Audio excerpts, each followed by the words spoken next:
Chapter 778, Peak of God's Domain. Chapter 778, Peak of God's Domain.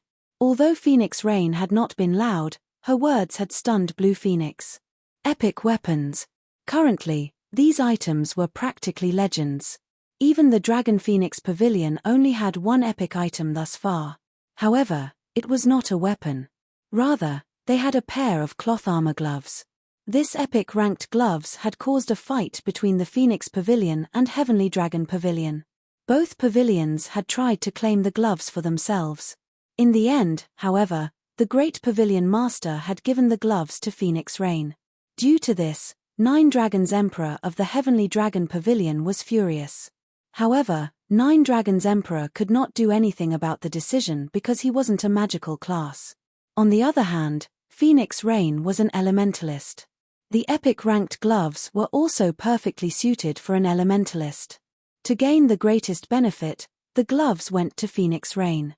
When Blue Phoenix saw the gloves' basic attributes, she realized that the gloves were significantly stronger than dark gold equipment. Furthermore, the epic equipment increased certain basic attributes by a fixed percentage. Although the increase only ranged between 10% and 15%, to a top-tier expert with over 500 points in their main attribute, a 10% increase was a significant jump. The epic-ranked gloves also had powerful skills. The gloves alone increased Phoenix Rain's combat power by nearly 30%. If an epic item was so effective, how powerful were epic weapons? Just thinking about it made Blue Phoenix shiver in fear. The fact that Shifeng had sliced apart her ice walls with a single slash spoke volumes of his weapon's strength. However, this revelation also confused Blue Phoenix. Even the Dragon Phoenix Pavilion had only managed to obtain a single piece of epic equipment after a lot of struggling. How did a small guild like Zero Wing manage to obtain two epic weapons? It seems Zero Wing isn't as simple as we thought. Neither the Star Alliance or the Flower of Seven Sins lost to Zero Wing without reason. In any case, have more people watch Zero Wing. I keep feeling that Black Flame is shrouded in mystery, Phoenix Rain sternly commanded her subordinate after pondering for some time. I understand. I'll have the intelligence department start a new, thorough investigation on Zero Wing. This was the third time Blue Phoenix had seen Phoenix Rain so serious. She believed that Phoenix Rain overestimated Zero Wing. The Dragon Phoenix Pavilion was a super first-rate guild. Even if Zero Wing rose at a tremendous pace, it was still 10 years too early for it to become anything more than a first-rate guild. The virtual gaming world had been around for hundreds of years. Throughout its history, many upstart guilds had become first-rate guilds through accomplishments in a single game. However, no upstart guild had ever surpassed first-rate guilds through just a single game. Beyond that, Zero Wing had no particular backing. A sea of people filled the underground arena's main venue. There were two modes of combat in the underground arena. The first was the system-acknowledged ranking matches held in the basic, advanced, and special areas. The second mode was a zero-restriction match. For zero-restriction matches, players could fight special area experts without requiring combat results in the underground arena. However, the size of the venues and rules were different. Even the fees were different. The basic venue for zero-restriction matches could hold far more people than that of the ranking matches. Each venue could hold roughly 500 people. If one wanted to reserve the venue, each day cost 3 gold. Inside the venue, players could fight however they wished. There were no restrictions to the number of fights that could be held. As for the advanced venue, it could hold 3,000 people. Reserving it for the day cost 10 gold. The special venue could hold 20,000 people, and reserving it for a day cost 100 gold. Even large guild could not afford to reserve the special venue. The main venue towered above the special venue. The number of people the main venue could hold depended on the city's rank. A kingdom's main venue could hold roughly 50,000 people. An empire's main venue could hold roughly 70,000 to 80,000 people. The main venue of the 4 great empires' underground arenas could hold roughly 100,000 people. Aside from accommodating larger crowds, the greatest difference between zero-restriction matches and ranking matches was the size of the dueling rings. In basic venues, The dueling rings there could support one-on-one matches. The dueling rings of advanced venues could support 3-on-3 matches at most. Special venues could hold 10-on-10 matches. Lastly, main venues could hold 100-on-100 matches. In the underground arena, the spectator stands offered the full view of the dueling ring. One could observe the battlefield from whichever angle they desired. Battles involving hundreds of players frequently occurred across God's domain. However, it was difficult to observe these battles without being dragged into the fray. However, that would not happen in the underground arena. Players could observe the battles in the dueling rings closely. Hence, players favored the underground arena. The various large guilds would also often rehearse 100-man team battles here. However, unlike the other venues, each underground arena only possessed one main venue. Moreover, the rental fee was very expensive. Renting out the main venue in White River City cost more than 300 gold. As for the four great empires, their main venues cost 600 gold to rent each day. Through Zero Wing and the Candlelight Trading Firm, Shifeng only raked in roughly 1,000 gold of profit each day. Yet, it cost 600 gold to rent the main venue. Meanwhile, such competitions occurred in the four great empires' underground arenas every day. The wealth of the Dark Arena's organizer was obvious. Neither the participating players nor the audience members needed to pay an entry fee. Of course, they all required an invitation to enter. No one could enter the main venue without one. However, even without charging an entrance fee, the Dark Arena's organizer still made an immense profit. The organizer charged a 1% processing fee for all winning bets in the Dark Arena. Although 1% might not seem much to whoever won the bet, only those of extraordinary status were invited to watch the battles. Even 1% was an extraordinary amount of money. Furthermore, there were a lot of people betting on the fights.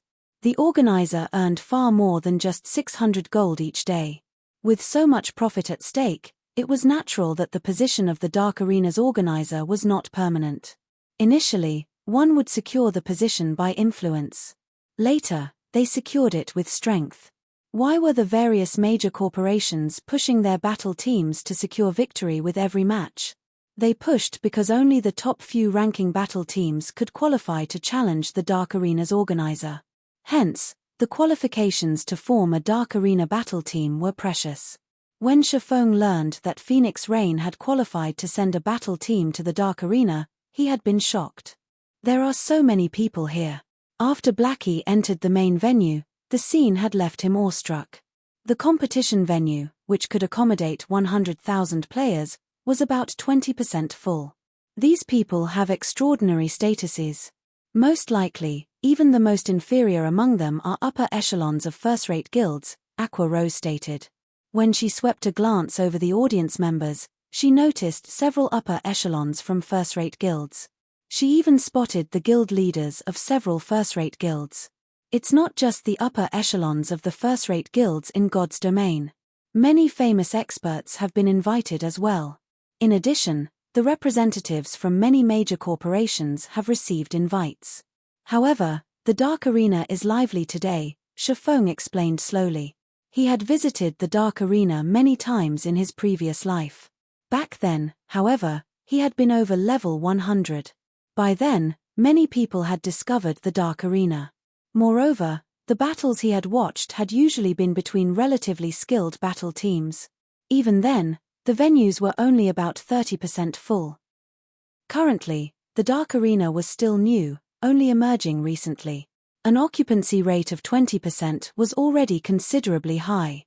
As staff members guided Shifeng and his team into the dueling ring, their appearance had elicited a small cry from a corner of the audience stands. "Isn't that Yifeng?" Zhao Yueru exclaimed as she rubbed her eyes, thinking they had fooled her. However, no matter how she stared, the man was undoubtedly Yifeng. Why is he here?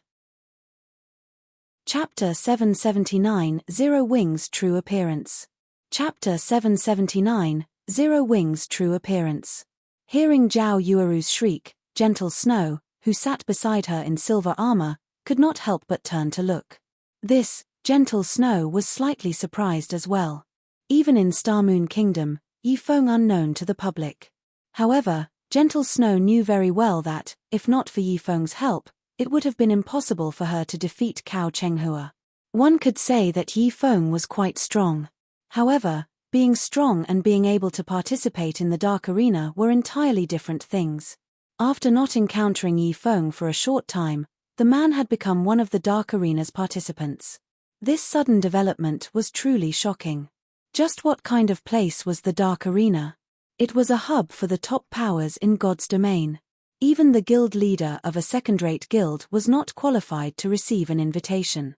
Only first-rate guilds would have the opportunity to watch the matches here. Although Zero Wing had risen to prominence in Star Moon Kingdom, and it was as strong as a first-rate guild, it was still an unknown existence to the majority of God's domain. After all, Star Moon Kingdom was only one of the many kingdoms in God's domain. Even if the guild received an invite to the Dark Arena, it shouldn't have happened for another several months. Yet, Yi Feng had joined a battle team. Joining a battle team required far more than joining the audience. Snow, look. It's not just Yi Feng. Zero Wing's upper echelons are here, too. Zhao Yueru quickly noticed Aqua Rose and the others, who followed Shifeng closely. During the war in the Stoneclaw Mountains, Zero Wing's upper echelons had allowed the various large guilds to gain a new understanding of their strength. Although their victory against the Flower of Seven Sins mainly attributed to Black Flame's uncontrolled power, the fact that they had lasted so long against the assassins and suffered so few losses was astounding. It was especially true for Aqua Rose, Fire Dance, and Violet Cloud. These three women had stood against the Flower's party leaders without assistance. They were extraordinarily strong. After the war, Gentle Snow had even asked for a copy of the battle video. Although Gentle Snow knew that it was not appropriate to ask for the favor, she was very keen to know the process of that battle. After all, the battle between the Flower of Seven Sins and Zero Wing's upper echelons had been a crucial turning point in the war. At the same time, that team battle had been the most intense in Star Moon Kingdom so far. How could anybody resist watching such a battle? For experts wanting to improve on their combat techniques, the recording of that battle was a priceless treasure. Hence, Gentle Snow had specifically asked Shifeng for a copy. Black Flame, Gentle Snow could not help but smile bitterly as she watched the Azura battle team, which consisted only of Zero Wing's members. She could not help the feeling that Black Flame had played her for a fool. She had not viewed Zero Wing as particularly powerful in the past. However, what was the truth? Gentle Snow even began to suspect if Black Flame had been putting up an act all along and was secretly laughing at everything she did. The rights to send a battle team into the Dark Arena were not easy to obtain. Without a powerful background, the various international corporations would not bother acknowledging Zero Wing. Yet, Zero Wing was here, with a battle team consisting fully of its own members, in the Dark Arena. This showed that Zero Wing did not lack a background. Gentle Snow finally realized why Zero Wing dared to pick a fight with Open Source Corporation. While Gentle Snow sighed, depression overwhelmed another corner of the spectator stands. Guild leader, they are. Purple Eye's eyes nearly fell out of her sockets when she saw Zero Wing's members enter the dueling ring. It would have been nothing if only one or two Zero Wing members were on the battle team. However, every slot of that battle team belonged to a Zero Wing member. That damned exemplary Willow. And damn the elders who can think of nothing but profit. Every one of them should go to hell.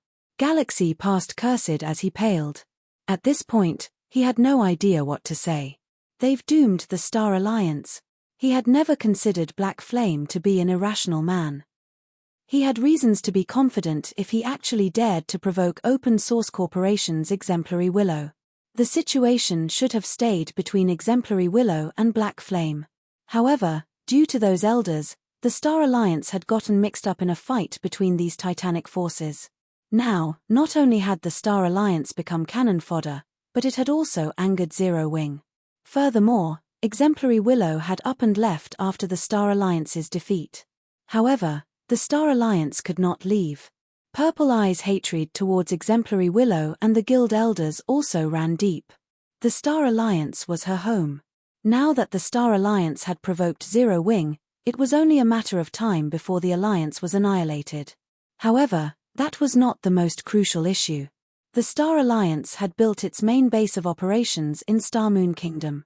If they moved their main base to another country, it would be extremely difficult to compete with the other guilds there. It's okay. With this information, it's not too late to turn things around. After this competition is over, we will immediately hold a meeting with our highest members. At this moment, Galaxy Past truly regretted letting exemplary Willow finance the Star Alliance.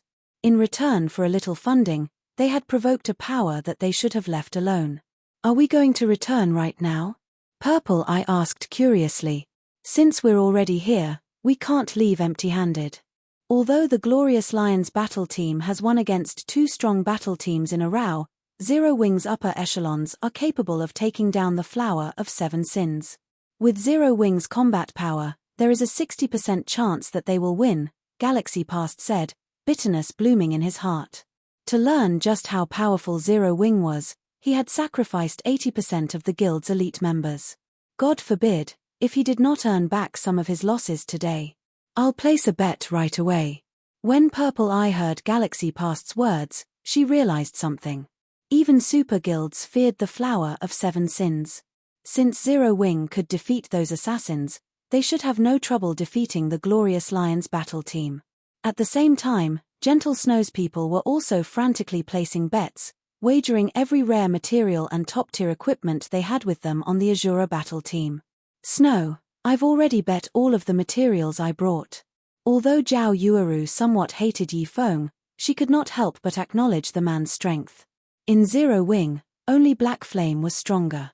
Hence, the possibility of the Azura battle team obtaining victory was very high.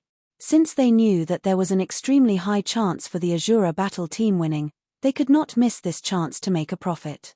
I even wagered my staff. There really isn't anything else I can bet. Notify Old Shu to bring as many rare materials as he can immediately, Gentle Snow said. She could not help but laugh as she watched her money-grubbing friend. While the audience placed their bets, the Glorious Lions and Azura battle team had arrived at the center of the battlefield. Brother Yi Feng, long time no see, Everlasting War greeted Shifeng. I never thought we would meet again under such circumstances. He had long since acknowledged Yi Feng's strength. Unfortunately, Hua Choshire had her own considerations. I'm surprised as well. What would you like to bet this time? Shifeng could see Everlasting War's helplessness and guilt. However, he was quite pleased that he had rejected the Glorious Lions. Otherwise, where would he have found the opportunity to allow Zero Wing's upper echelons to participate in such a competition? Moreover, he had full authority over the battle team. This was an opportunity he could never have dreamed of in his previous life. As the battle team's representative, he could propose a bet with their opponent. As for the winnings they earned from the audience's bets, the system was responsible for distributing them. We don't really care. What do you wish to bet? Everlasting War laughed. There was nothing in God's domain that they did not possess. Hence, they did not particularly care what they gambled. Moreover, Everlasting War was confident that the Glorious Lions would win this match. Since you do not care, I won't be courteous. Shifeng had never thought that Everlasting War was so wealthy to dismiss profit. He relaxed and said, let's bet 40 logs of primal emerald wood, 24 soul cultivating stones, 30,000 magic crystals, and 1,000 pieces of level 30 and above dark gold equipment. How about it? Chapter 780 Wager. Chapter 780 Wager. Before the match began, the audience began to place their bets. Everyone came to the dark arena for two reasons. The first was to earn rare materials and top-tier equipment. The second was to watch an exciting battle. As soon as the two battle teams stepped into the dueling ring, everyone began searching for information regarding the team members and placing their bets based on what they found. The audience was shocked by what they found. Why does this Azura battle team consist of members from a small guild? Just who established the Azura battle team? Have they lost their mind? Aside from Aqua Rose, who has some fame, the other members are nobodies, so what if they're somewhat famous in Star Moon Kingdom? Do they think they can win the competition with such low standards? Are they taking the Dark Arena seriously? Or can the Azura battle team not afford to hire even a few famous experts? With such a battle team, the Glorious Lions would find it hard to lose even if they wanted to. It seems the Glorious Lions will win their third match in a row.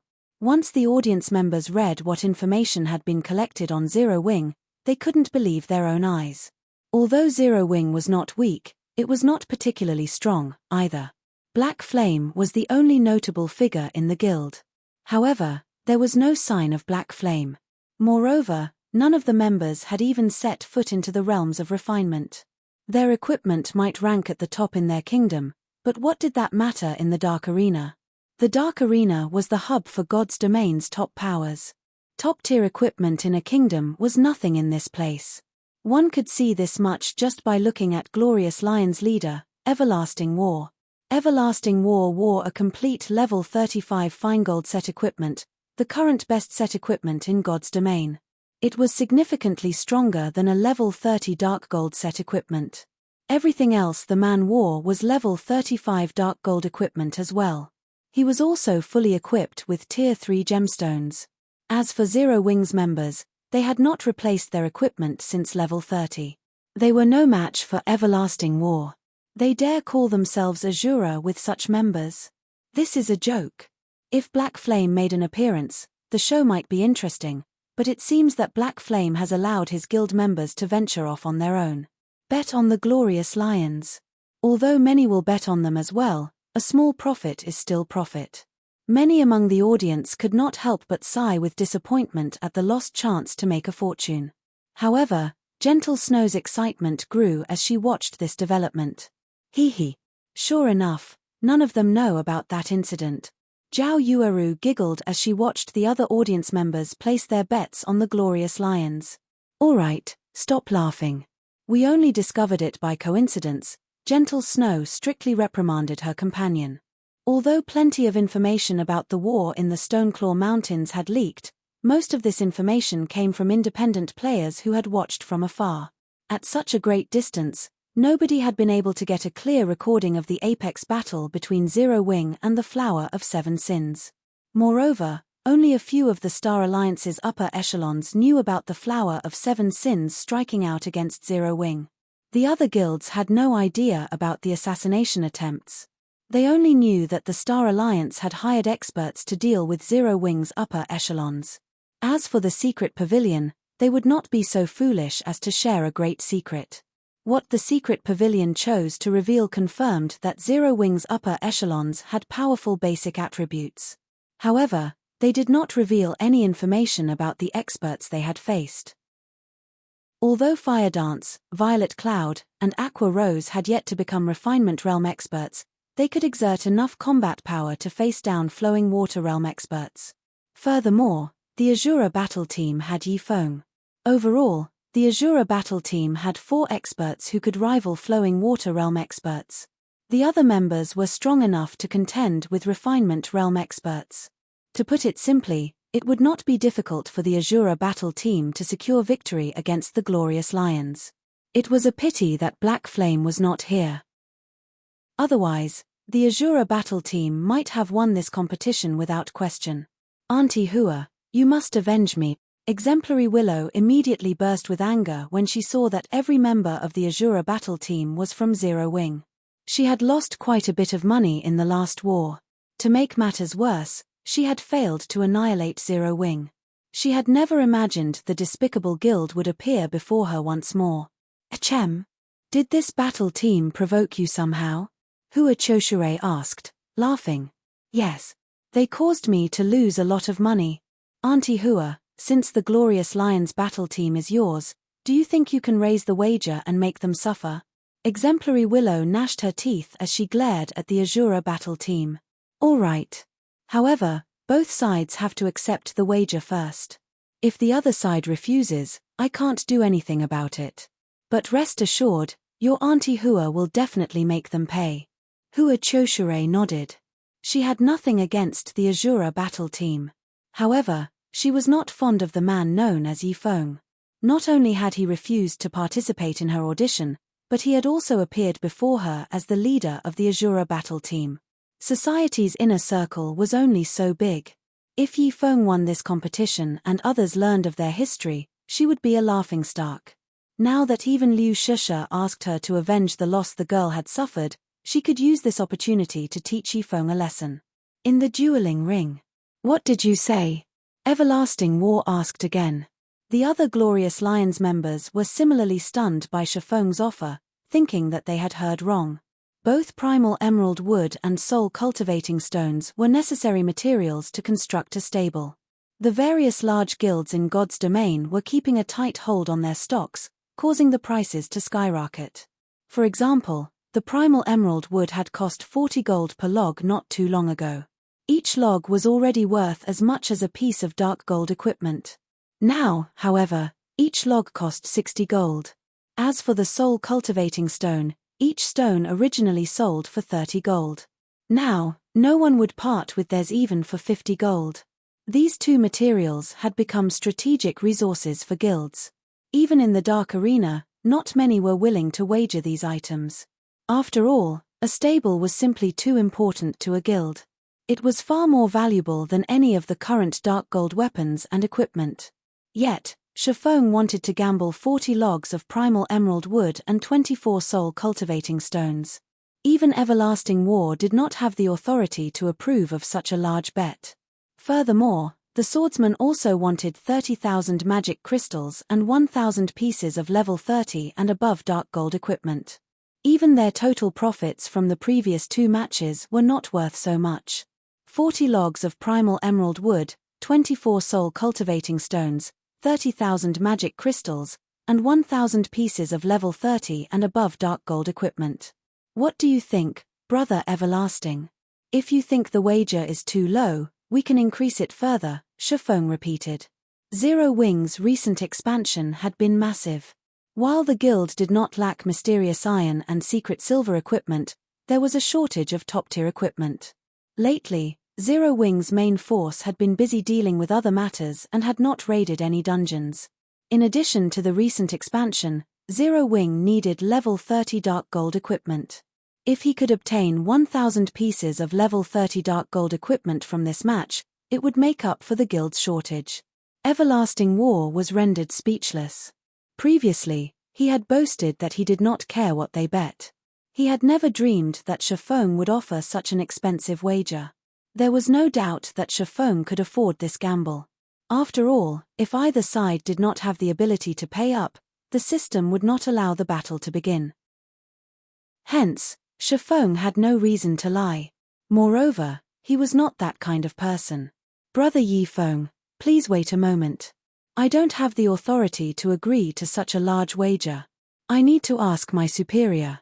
For now, Everlasting War could only offer an excuse. Following which, he contacted Hua Choshire and reported the situation honestly. Director Hua, the Azura battle team has offered the wager. Please take a look. If this is not enough, they are willing to increase the bet. When Hua Choshire saw Shifeng's wager, her complexion darkened. Auntie Hua, are you not feeling well? Exemplary Willow asked curiously when she saw Hua Choshire's expression. Chapter 781, Hidden Strength. Chapter 781, Hidden Strength. Hua Choshire waved off Exemplary Willow's question and said, "It's nothing. Watch your Auntie Hua avenge your losses." "Thank you, Auntie Hua." Exemplary Willow smiled sweetly, her mood brightening. Following which, Hua Choshire contacted Everlasting War and asked in a low tone, "Everlasting, what is your opinion on the Azura battle team's strength?" "My opinion?" Everlasting War wondered why Hua Choshire asked such a question. The Azura battle team is very strong. A few of its members feel like intense threats. As for the team leader, Yi Feng, he is a refinement realm expert. However, based on our team's strength, winning should not be a problem. There were a total of 5 matches in this competition. 2 were 1-on-1s, 1 was a 2-on-2, and 2 were 3-on-3s. To secure victory, a battle team only needed to win 3 matches. Even if a battle team had an invincible expert, at most, the team would win 1 match, not the competition. Furthermore, Yi Feng was not invincible. Everlasting War was 60% certain of defeating Yi Feng. There should not be a problem. Hua Choshure's expression was stern. Even for her, this was a very large wager. If the Azura battle team's employer wasn't a fool, then they must be absolutely confident of their team. Although Hua Choshure trusted Everlasting War's estimation, she did not think that the Azura battle team's employer would bet on luck. A fool like that would never make it to a place like this. Everlasting, do what you need to. We're sending in Team 2. After giving it some thought, Hua Choshure made up her mind. Are we really going to mobilize Team 2? Everlasting War was shocked. Currently, we still have quite a few matches to win before we can challenge the organizer. Is mobilizing Team 2 necessary? If we reveal our strength too soon, it would only make it easier for our future opponents to learn our weaknesses. 9 people had been chosen during the Glorious Lions audition. Including Everlasting War, they formed a full battle team. Afterward, however, Everlasting War learned that those 9 members were only reserves. The battle team's official members had long since been decided. Only, Hua Choshure had never mentioned that before the audition. This had been the Glorious Lions battle team's secret. So far, he had only been introduced to 2 of the other 9 official members. However, both of these people were strong enough to frighten Everlasting War. When the audition members learned that they were merely reserve members, they were not pleased. As a result, the 9 of them had fought the 2 official members in a team battle. In the end, victory had belonged to the 2 official members. Neither had even lost any HP throughout the battle. The 9 audition members had no choice but to admit their defeat. The difference in their strengths was too massive. Hence, the Glorious Lions battle team's reserve members formed Team 1, while Team 2 consisted of the battle team's official members. Even Everlasting War had no idea where Hua Choshure had found these experts. Meanwhile, Everlasting War was only Team 2's vice leader. As for the mysterious official leader, even now, Everlasting War had yet to him. However, whenever he saw Hua Choshure converse with that person, the woman would show respect. Her voice carried none of the commanding tone it usually had when she spoke to him. The wager is too big to risk. Notify the organizer. The competition has not begun yet, so there should be no issues in making a last-minute change to our roster, Hua Choshure demanded. In truth, aside from worrying that the Azura battle team hid its strength, Hua Choshure wanted to show Yifeng that the audition members were merely part of a reserve team. They were minor characters she used to deceive her enemies. I understand. Everlasting War sighed helplessly. He had looked forward to an intense match against the Azura battle team. Now, however, that was no longer possible. The members of Team 1 were capable of defeating the Azura battle team. However, there was a massive gap between Team 1 and Team 2. The Azura battle team had no hopes of winning against Team 2. After the Glorious Lions battle team and the Azura battle team confirmed their bets and registered their participating members, a commotion ripped through the main venue. What is this? Why did the Glorious Lions swap out their members? Wait, the team's leader, Everlasting War, is still on the team. Only the other members have been replaced. Don't tell me they're complaining that the Azura battle team is too weak and are trying to up the risk of the competition. The audience fell into a heated discussion. Although last-minute replacements frequently occurred in the Dark Arena, there had never been a full team replacement, excluding the leader. Something's not right. Gentle Snow's expression suddenly turned grim. Snow, what's going on? Zhao Yueru asked curiously. The Glorious Lions aren't replacing their stronger members with weaker ones. They're replacing their weaker members with stronger ones. Gentle Snow said seriously. I had never imagined that the Glorious Lions would have hidden their strength so deeply. They kept their true strength hidden all this time. The Azura battle team is in danger. Snow, how do you know that the Glorious Lions have replaced their weaker team with a stronger one? Their levels are mostly the same. Zhao Yueru looked at the levels of the new members. The highest among them was level 36, while the lowest was level 35. They were not much stronger than the previous team. Moreover, she had never seen any of the new members before. They were not particularly famous in the virtual gaming world. It's not surprising that you don't know them. I have only encountered a few of these people by chance, Gentle Snow said, smiling bitterly. That tanned, skinny level 36 assassin named Long Rainbow defeated 4 of Underworld's 7 ghosts by himself in the divine battlefield. He is slightly stronger than Great Ghost, the 7 ghosts' #1 expert. That level 36 blue-armored swordsman named Blood Sun defeated War Wolf and Soaring Snake by himself in the divine battlefield as well. She had only discovered this information from her spies in Underworld. Currently, Underworld sided with Cao Chenghua. Naturally, she had been forced to take her own countermeasures. These incidents had flabbergasted Underworld's upper echelons. Nobody could have imagined that their top experts, who had gone into the divine battlefield to grind, would have been hunted for points. Gentle Snow had been quite pleased when she heard the news. She never imagined that someone other than Black Flame would cause so much trouble for Underworld. Now, however, she felt no joy at all. That can't be true, right? Since when have the glorious lions been so strong? Zhao Yueru knew plenty about Underworld's 7 ghosts. She also remembered War Wolf's strength. The man had played with Fierce Snake, one of Ouroboros's 12 apostles, like a toy. Even Zhao Yueru feared the man's strength. Yet, someone had defeated such a powerful expert despite him combining his strength with Soaring Snake's, the 12 apostles' #1 expert. Like Gentle Snow, Phoenix Rain, who sat comfortably in a VIP room, frowned deeply. Damn it! Why is he here? Phoenix Rain glared at the glorious lion's new leader, complaining indignantly, do the battle wolves not care about their reputation? Chapter 782, Famed Sword Bonfire.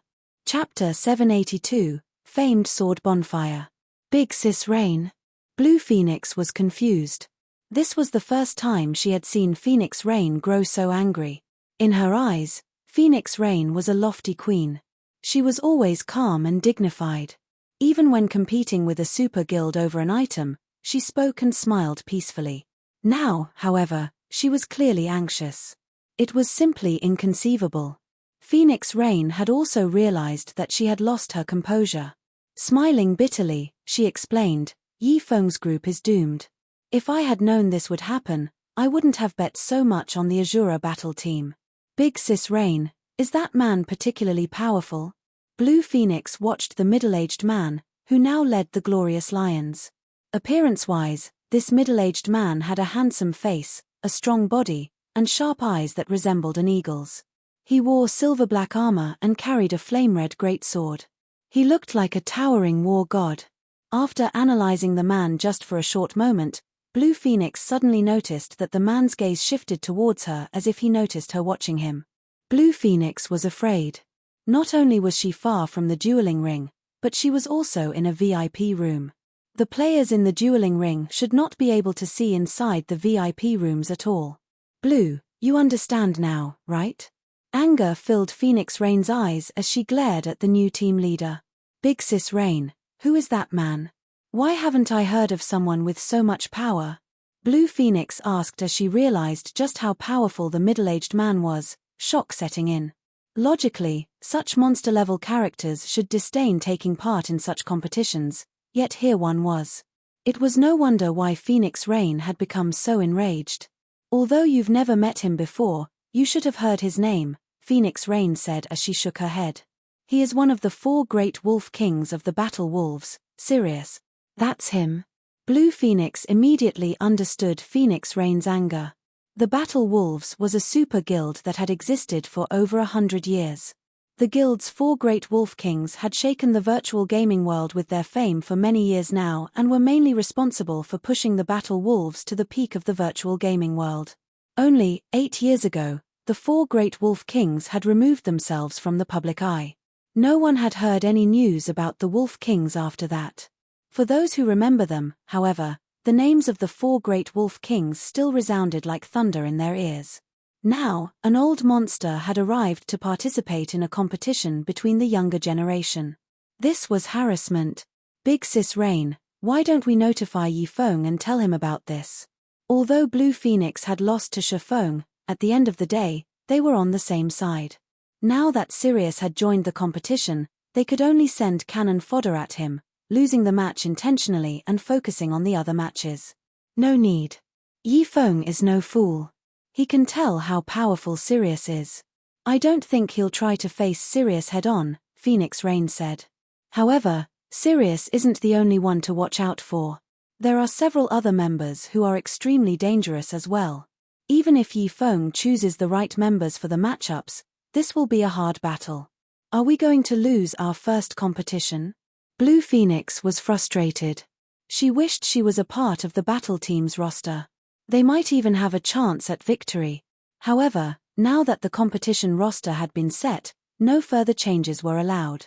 If you lose, you lose. Victory and defeat are common on the battlefield. In any case, this will be a profitable loss. At the very least, we now know the Glorious Lions battle team's trump card. Although Phoenix Rain was frustrated as well, one must know when to surrender. Fortunately, this was only their first competition, not a crucial competition. The only problem was that Zero Wing would, most likely, suffer a huge loss of resources this time. This is odd, though. Hua Choshire is a calm and collected woman. Why would she suddenly decide to deal such a vicious blow to a new battle team, going so far as to reveal her trump card? Guild leader, the Glorious Lions atmosphere is weird. Their previous team leader has been demoted to vice leader. The other members don't seem to like him, either, Aqua Rose stated curiously as she watched the Glorious Lions rest a short distance away. Changing members at the last minute was a basic strategy in such competitions, so she had not been particularly surprised by the sudden development. After all, with every battle in the Dark Arena, a large number of people would analyze the players in the competition. If a battle team revealed their cards to the public, the team's next opponent would prepare a strategy to counter them. To prevent exploitation, last-minute substitutions were normal. Only, despite Everlasting War being the vice leader of the team, the others seemed to disregard him. None of them treated him with any respect. This was strange to behold. They're probably just not on the same wavelength, Shifeng laughed. He could not help but shift his gaze towards Sirius.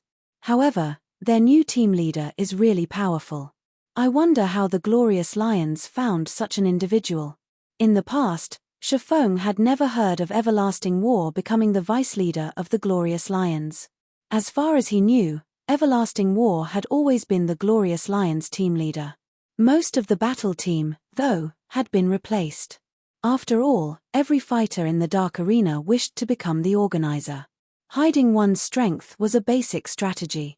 Only, Shifeng had never imagined that the Glorious Lions had hidden so much strength. Everlasting War himself was already quite formidable. However, none of the substituted members were weak.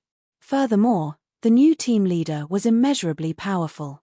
It was especially true for that great sword on Sirius's back. Shifeng was extremely familiar with that particular weapon.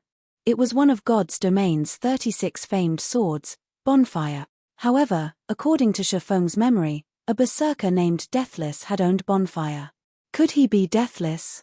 Shifeng was fiercely curious. However, he shook his head and denied the thought. No. Deathless had not joined God's Domain this early. Everlasting, for this competition, you'll fight in the last 3-on-3. Leave everything else to Thousand and the others, Sirius announced in a gravelly tone that left no room for argument as he glanced at Everlasting War. I understand. Even if Everlasting War was unhappy with this decision, he could only nod in agreement. In truth, however, he was not dissatisfied at all. If not for Sirius's guidance, he would not have improved so fast. Only, it was unfortunate that he would not get the opportunity to fight. There were a total of 5 matches in this competition. The first match was a 1-on-1. Following it would be a 2-on-2, and then another 1-on-1. If they won the first 3 matches, there would be no need for the last 2 3-on-3s. Thousand, you'll be our spearhead. Take it a little easy, and don't let the opponent die too quickly. I don't wish to reveal the battle team's strength so soon, Sirius said deeply. I understand, the level 36 ranger called Thousand Blades nodded, chuckling. Seeing Thousand Blades walk up to the dueling ring, the other battle team members expressed their displeasure. TCH. Why has he been chosen again? What can we do? Our leader doesn't want to reveal too much of our strength. Naturally, sending 1,000 is the best choice. After all, his combat power ranks in the middle of our team. He should be able to deal with the enemy easily while pulling the wool over those intelligence personnel's eyes. When the other members heard this deduction, they understood Sirius's decision. After all, they had already garnered plenty of attention with the sudden substitutions. Restraining their strength would benefit them. When Zero Wings members saw that their first opponent would be a ranger, everyone began to volunteer for the match. Guild leader, let me fight. We're both rangers. It is a good opportunity to determine which battle team is superior, Minor Wind said hurriedly. No. As a precaution, Aqua Rose will face him, Shifeng said as he shook his head. He had already formulated his own plan. Chapter 783, 1,000 Blades vs. Aqua Rose. Chapter 783, 1,000 Blades vs. Aqua Rose. When the Zero Wing team heard Shifeng's decision, they were confused. The Cursemancer was a magical class, so it would be at a disadvantage against a ranger. At the very least, they should send a ranger like Minor Wind to negate the class advantage or an assassin or berserker, which countered rangers. Guild leader, let me take him on instead. My class is particularly effective against rangers. This match will be ours, Fire Dance suggested. The others agreed with her proposal. There were a total of 5 matches in this competition, but they only needed to win 3 to emerge victorious. If they could win the first match, it would increase their chances of winning and the team's morale. Moreover, during their journey to the Dark Arena, the team had noticed a change to Fire Dance's weapons. Fire Dance, who had never replaced her True Fire blades before, had replaced both of them. The True Fire blades were set weapons. Both were also top-tier Dark Gold weapons. Even on their own, they were only slightly weaker than level 35 Dark Gold weapons. However, even 2 level 35 Dark Gold weapon could not compete against the True Fire blade set effects. Yet, Fire Dance had still replaced them. This told them that the new weapon's attributes must far surpass the True Fire blades. Now that Fire Dance had gained a boost to her attributes, with her combat techniques, she should be able to defeat the ranger easily. No. Aqua is the best choice here. You have more important matters to deal with. Shifeng shook his head. His decision was firm. Shifeng knew quite a bit about the ranger named 1,000 Blades. After all, he had been one of the Glorious Lions battle team's members in the past. 1,000 Blades also often took part in the Dark Arena battles. In these top-tier competitions, attributes meant very little. Even if Minor Wind wore a Tier 1 set equipment and was slightly stronger than those wearing level 35 Dark Gold equipment in terms of attributes, the Tier 1 set equipment only consisted of 5 pieces. Minor Wind's other equipment would not give him an advantage against 1,000 Blades. Both rangers were also fully equipped with Tier 3 gemstones. To put it simply, Minor Wind did not have much of an advantage with his attributes at all. In the end, the fight would come down to techniques. Based on Shifeng's estimations, if Minor Wind had an equipment score of 2,000 points, then 1,000 Blades would have around 1,800 points. Although there was a gap, techniques could easily close that gap. This was commonplace in the Dark Arena. Moreover, tools were not allowed in Dark Arena battles. This meant that the fight would come down to techniques and equipment. Minor Wind had yet to reach the half-step refinement realm. He could only exert his body to its limits. How could he possibly challenge a refinement realm expert like 1,000 Blades, someone who could control his body's power freely? After Shifeng made his decision, the fighters' names appeared above the dueling ring, which had an area of 300 by 300 yards. 1,000 Blades vs. Aqua Rose. The Azura battle team is pretty pitiful. They're actually sending Aqua Rose, the most famous player on their team, into the first match. It seems they really don't have anybody who will be a challenge, the assassin Long Rainbow laughed. Unfortunately, even she is no match for 1,000. They would have been better off sending cannon fodder. They've just lost their only chance to win. Based on our reports, the Sword King, Black Flame, is the only capable player in Zero Wing. I really wish I could fight him. That way, I could take the title of Sword King for myself, Bloodsun, the blue-armored swordsman, said. He could not help his sigh as he looked over the Azura battle team roster. The Glorious Lions' other members nodded their agreement. This first match told them everything they needed to know. The Azura battle team stood no chance of victory. If Aqua Rose were a refinement realm expert, even with a class disadvantage, she could put up a good fight against Thousand Blades. Unfortunately, she was not. Even though she was only a thread away from the threshold, without actually setting foot into the refinement realm, there would be a massive gap between her skills and Thousand Blades. Big Sis Rain, what is going on with Yi Feng? He sent Aqua Rose up. Can't he judge Thousand Blades' strength? Previously, Blue Phoenix had come to admire Shifeng. Now, however, Shifeng's choice had disappointed her. Thousand Blades had not bothered hiding his combat power at all. His actions were so smooth and natural, without any excess movement, it was obvious he had already reached the refinement realm. No matter how I look at it, Thousand Blades should have reached the refinement realm. Even if Yi Feng doesn't face the ranger himself, at the very least, he should send Fire Dance, right?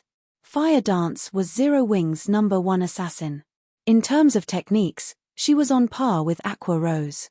Moreover, the assassin class, more or less, countered the ranger class. Although Fire Dance had not reached the refinement realm either, with her attributes, it was not impossible to secure a win. Giving up the match without even trying was a waste. Phoenix Rain simply shook her head. She, too, did not understand Shifeng's decision. If the weak wanted to take down the strong, they needed to grasp and strike at the enemy's weakness. Currently, it was obvious that the Glorious Lions did not take the Azura battle team seriously at all. It was the perfect advantage. Yet, Shifeng had chosen to give up the match. Aqua Rose did not give Shifeng's decision much thought. A one-on-one fight against such a powerful expert was a rare opportunity. Although she did not know what was going through Shifeng's mind, she was very happy to face Thousand Blades, even though her odds of winning were low. Aqua, hold on a second.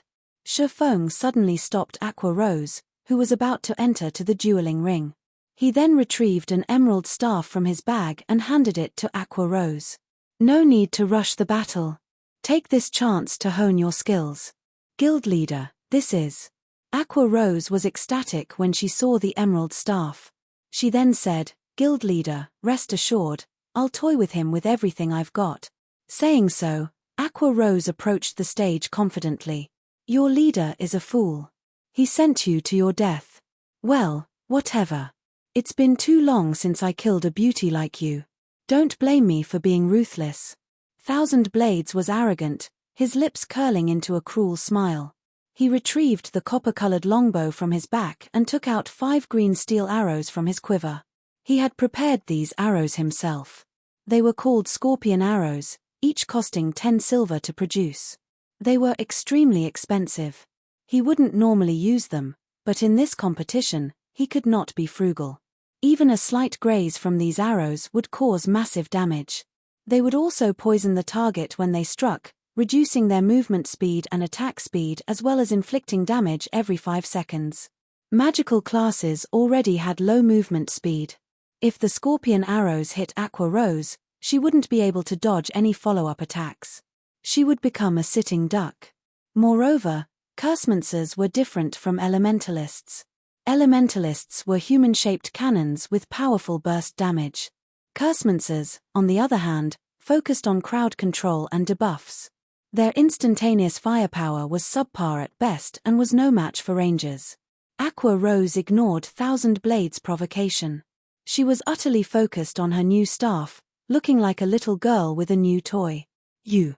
Thousand Blades was instantly indignant when he realized he had been ignored. I'll teach you the meaning of despair. The countdown finally reached 0. With the sound of the bell, the match officially began. Scatter. Thousand Blades fired an arrow towards the sky and executed the Tier 1 AoE skill, Falling Rain. The descending scorpion arrows cast a massive shadow over Aqua Rose. Chapter 784, Attack and Defense. Chapter 784, Attack and Defense. This is bad. When Blue Phoenix saw Thousand Blades start the battle with an AoE skill, she could not help her worry for Aqua Rose. Rangers were a physical ranged class, and the majority of the class's skills were single-target skills. Very few were AoE skills. Hence, when one fought a ranger, they only needed to focus on monotonous attacks from the front. Even ordinary players could dodge these attacks. However, as soon as a ranger learned an AoE skill, their attack patterns would no longer be monotonous. It would become significantly more difficult to avoid a ranger's arrows. An agility-type class might have an easier time coping with a ranger's AoE attacks, but Aqua Rose was a cursemancer. She had far less mobility. Hence, it was even harder for her to dodge attacks from an expert like Thousand Blades. "I'll make you wish for death." Thousand Blades then pulled his bowstring into a full moon, firing scorpion arrows rapidly to surround Aqua Rose. He targeted Aqua Rose's right side, where she was most likely to dodge. When he had executed Falling Rain, he had focused the majority of the skill's effective area towards Aqua Rose's left. Hence, if she wanted to avoid the Falling Rain, she would have to dodge to the right. When experts fought each other, it was common to use the first attack as a diversion and the second attack to deal a blow. Surprisingly, Aqua Rose didn't move even after noticing the rain of arrows descend towards her. With a light wave of her emerald staff, a faint red protective barrier appeared around her. Life Shield, Tier 0 spell. Summons a barrier that absorbs damage equal to 30% of caster's maximum HP for 15 seconds. Cooldown, 36 seconds. Aqua Rose had a maximum HP of 9,200. This meant that the life shield could absorb up to 2,760 damage. However, Aqua Rose was not done. She then slammed her staff down, and a grey magic array appeared, covering the ground. Dark Strengthening, Tier 0 spell. Damage taken reduced by 20% and casting speed increased by 20% for 10 seconds for all allies within 10 by 10 yards. Cooldown, 1 minute. Thousand Blades Falling Rain was only one wave of attacks. Moreover, due to it being an AoE skill, its damage was not particularly high. In the end, the arrows descending on Aqua Rose had not even broken her life shield. As for Ranger's follow-up attacks, they were useless. Thousand Blades was slightly surprised that Aqua Rose had not fallen for his trap. Very quickly, however, he altered his attack pattern, choosing to attack the Cursemancer directly instead. Instantly, 5 arrows transformed into 5 streaks of green light as they flew towards Aqua Rose. All 5 arrows closed the distance of over 20 yards in the blink of an eye. Not wanting to be outdone, Aqua Rose waved her staff once more, sending out pitch-black dark arrows, one after another. Aqua Rose's dark arrows clashed into Thousand Blades arrows, the impact throwing both attacks off course. In addition, Aqua Rose double-cast, using Dark Weakening on Thousand Blades. Immediately, dark fog appeared next to the ranger, swarming him. Noticing the attack, Thousand Blades retreated without hesitation, avoiding the dark fog. While he retreated, he continued his ruthless assault on Aqua Rose. For a time, the two combatants traded attacks, neither gaining an advantage. On one side, Thousand Blades utilized his high mobility to avoid Aqua Rose's attacks. Meanwhile, Aqua Rose utilized her various skills to defend herself. Even after multiple exchanges, neither fighter had lost a single HP. Aqua Rose is quite good. She has already grasped the technique to double-cast. It's no wonder why she is quite famous. If she is nurtured properly, it is entirely possible for her to reach the peak of the virtual gaming world. Unfortunately, she joined the Azura battle team. Everlasting War had not expected Aqua Rose to be so powerful. Although Thousand Blades was holding back, it was still impressive that she fought the ranger to a standstill. Thousand Blades was already in the refinement realm. His physical control was quite refined. Hence, his combat was quite efficient. Ordinary players would find it difficult to deal with the ranger's direct attacks, not to mention the counterattacks he launched while evading. Moreover, every time Thousand Blades attacked, he fired at least 3 arrows simultaneously. When an ordinary player attacked, there was over an 80% chance that they would fail to avoid such a complex counterattack. However, with her ability to double-cast, Aqua Rose was able to both attack and defend. Unfortunately, such high-intensity battles placed a heavy burden on a player's concentration and stamina. In such a battle, Thousand Blades could conserve more of his strength and outlast Aqua Rose should the battle drag on. This girl really does deserve her fame. After fighting me for a short time, she has already gotten a clear grasp of my movements. Thousand Blades clicked his tongue. Contrary to his expectations, Aqua Rose had not grown weaker as the battle progressed, rather, her strength was growing. Thousand Blades no longer looked down on Aqua Rose. Initially, he had evaded Aqua Rose's curses easily. However, as the battle progressed, Aqua Rose's attacks improved. Now, she was beginning to predict his movements, and it was becoming far more difficult for him to evade her attacks. When the battle had first begun, he could fire 5 arrows simultaneously while dodging. Now, he could fire only 3 arrows. Why are her dark arrows so powerful? With the power behind my scorpion arrows, even if they collide with her dark arrows, the impact should not affect their trajectories at all. Thousand Blades was very confident of his own arrows. He had never imagined he would encounter something like this. I can't drag this on any longer. Thousand Blades was now certain that dragging this battle on any further would only benefit Aqua Rose. Immediately, Thousand Blades used the Tier 1 skill, Heart-Piercing Arrow. Shio! A silver arrow sliced through the air as it flew towards Aqua Rose. Heart-Piercing Arrow's power was astonishing. Even the Berserker on the Glorious Lion's battle team would not take Thousand Blades' Heart-Piercing Arrow head-on. Hence, it was impossible for Aqua Rose to block his attack using the instant-cast Dark Arrow. Peng! As expected, the Heart-Piercing Arrow shattered the Cursemancer's Dark Arrow. Such power! Aqua Rose knew that it was too late to cast another spell. Immediately, she used her staff to block the attack. Peng! When the Heart-Piercing Arrow struck Aqua Rose's staff, the Cursemancer was forced to take 5 steps back. Her arms were numb from the impact, and a damage of over -600 points appeared above her head. Die! Thousand Blades smiled faintly, taking the opportunity to launch a fierce assault. One scorpion arrow after another rained down on Aqua Rose like a storm. As the Heart-Piercing Arrow had interrupted Aqua Rose's rhythm, it became impossible for her to defend against the dozen or so arrows. Meanwhile, the only life-saving skill a Cursemancer had was Soul Protection. It could reduce the damage she took by 90% for 4 seconds. However, the skill had no defense against the movement speed reduction and dot effect of the Scorpion Arrow's poison. Once Soul Protection's duration ran out, her fate would be sealed. If you have to blame someone, then blame yourself for being a Cursemancer. Thousand Blades grew gleeful when he saw that his attacks would hit Aqua Rose. Dang! Dang! Dang! Suddenly, 3 massive Treants appeared before Aqua Rose. Like an iron wall, the Treants blocked all of the incoming arrows. What's going on here? Thousand Blades frowned when he saw the 3 massive Treants. Forest Sprite, Special Elite. Level 38. HP 240 000240 000.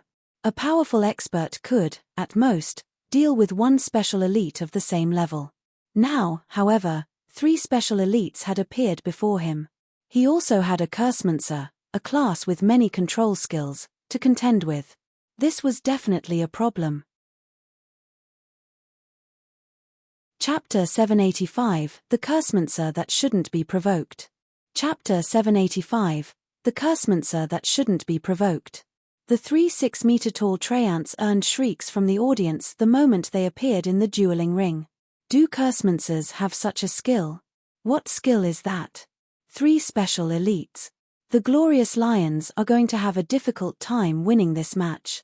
The players in the audience were not ordinary, but experts with extraordinary insight. Ordinary players might never have the chance to watch a match between God's Domain experts, but to these players, such opportunities were readily available.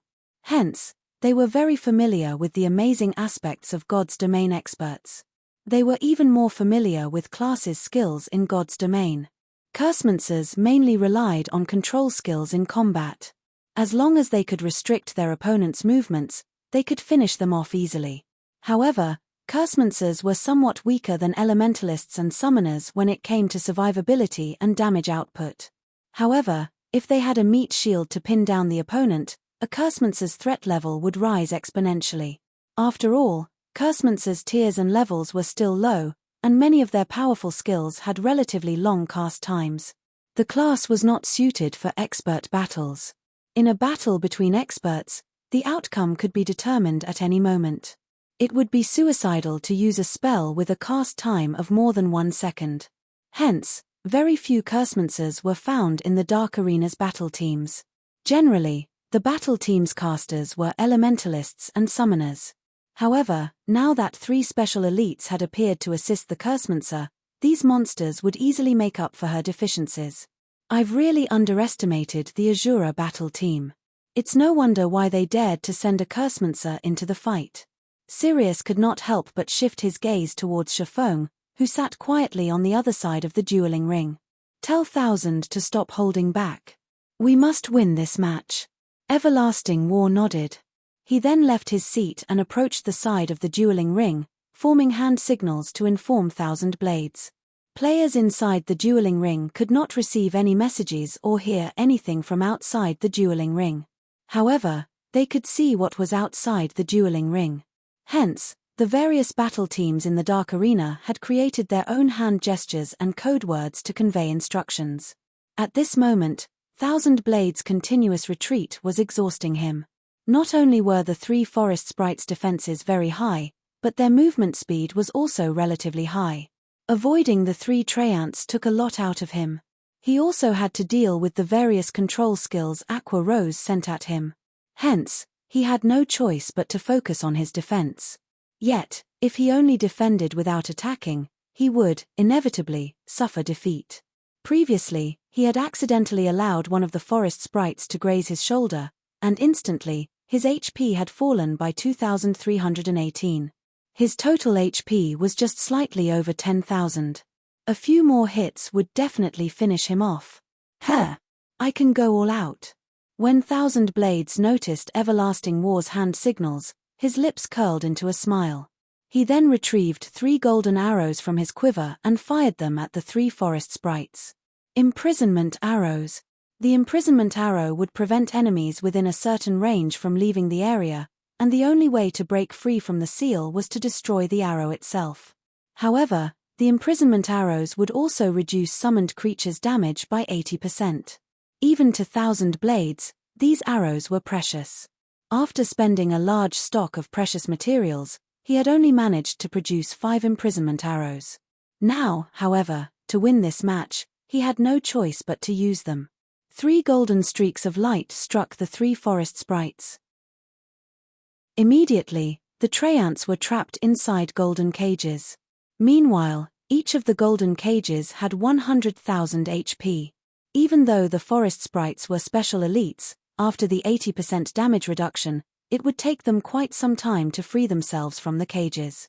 By the time they escaped from their imprisonment, the match would be over. After imprisoning the 3 forest sprites, 1000 Blades activated his berserk skill, Beastmaster's Soul. For 1 minute, his agility increased by 80%, strength by 60%, and movement speed and attack speed by 50%. The berserk skill also had a cooldown of 10 hours. After the ranger's strength and agility jumped, not only were his arrows faster, but they also contained far more power. In the next moment, a sonic boom echoed throughout the dueling ring. Numerous arrows arrived before Aqua Rose.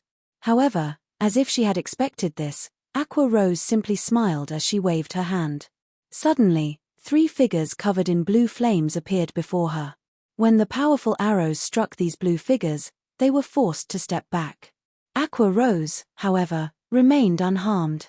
1000 Blades' eyes nearly fell out of their sockets. How was she a Cursemonster? She was basically a summoner. He could accept the 3 forest sprites, but Aqua Rose could also summon 3 elite-ranked Bluefire Crows. Go! Aqua Rose immediately directed the 3 Bluefire Crows to charge towards 1000 Blades. Although the Bluefire Crows were not as powerful as the forest sprites, they were faster. 1000 Blades knew he could not afford to clash with the elite monsters head-on. Hence, He had no choice but to run about the dueling ring while finding opportunities to attack. If he dealt with the summoned creatures first, Aqua Rose would have enough time to activate an advanced spell. If that happened, the summoned creatures wouldn't be his only problem. He absolutely could not give Aqua Rose that kind of time. Still not giving up. Seeing the arrow fly at her, Aqua Rose activated the power of darkness, her attributes rising abruptly. She also activated the Blue Fire Heart skill, Blue Fire Devour. Although she would lose a significant portion of her mana and increase her mana consumption rate by 200%, her skill effects would increase by 200% for 30 seconds. Aside from Blue Fire Devour, Aqua Rose also activated Elemental Domain. Elemental Domain. All allies within a radius of 50 yards will have their magic damage increased by 15%, cast speed increased by 15%, and mana consumption decreased by 20% for 1 minute. Aqua Rose then fired a dark arrow. When the dark arrow clashed with Thousand Blade Scorpion Arrow, the latter was thrown off course, whereas the former continued towards the ranger. Seeing this, Thousand Blades hurriedly fired another arrow, successfully diverting Aqua Rose's dark arrow. Why is it so powerful? Thousand Blades was stunned. The arrow he fired after activating his Berserk skill was even weaker than before. Thousand Blades had no clue that the staff Aqua Rose wielded was the epic ranked staff, the Song of Beatrice. Aqua Rose already had higher basic attributes than Thousand Blades. Now, not only had Aqua Rose activated her Berserk skill, but she also had a support skill empowering her attacks. Hence, it was only natural that her dark arrows were far stronger. However, Aqua Rose did not give Thousand Blades too much time to think about it. She sent one dark arrow after another. At the same time, Dark Weakening's ominous fog began to appear around Thousand Blades. If the dark fog caught him, not only would his speed fall sharply, but his attributes would also decrease significantly. Again, Thousand Blades was forced to focus on his defense, escaping for his life. This time, however, he struggled far more than before. Previously, he had only needed to deal with the summoned creatures. Now, he had to deal with the summoned creatures and Aqua Rose's dark arrows. As a result, Thousand Blades' mobility was restricted. Meanwhile, this situation gave Aqua Rose sufficient time to cast the Tier 1 spell, Soul Cloud. Soul Cloud gathered the power of shadows to form 10 flying blades that could only be dodged, not blocked. Soul Cloud was considered one of the Cursemancer's Surekill spells. After Blue Fire Devour's amplification, Aqua Rose was able to summon 20 pitch-black flying blades. However, she wasn't satisfied. Just before she finished casting Soul Cloud, she activated the third skill of the Song of Beatrice, the Song of Sprites. Song of Sprites increases the effect of a specific spell by 300%. Meanwhile, Aqua Rose chose to amplify none other than Soul Cloud. Immediately, the 20 pitch-black flying blades increased to 60.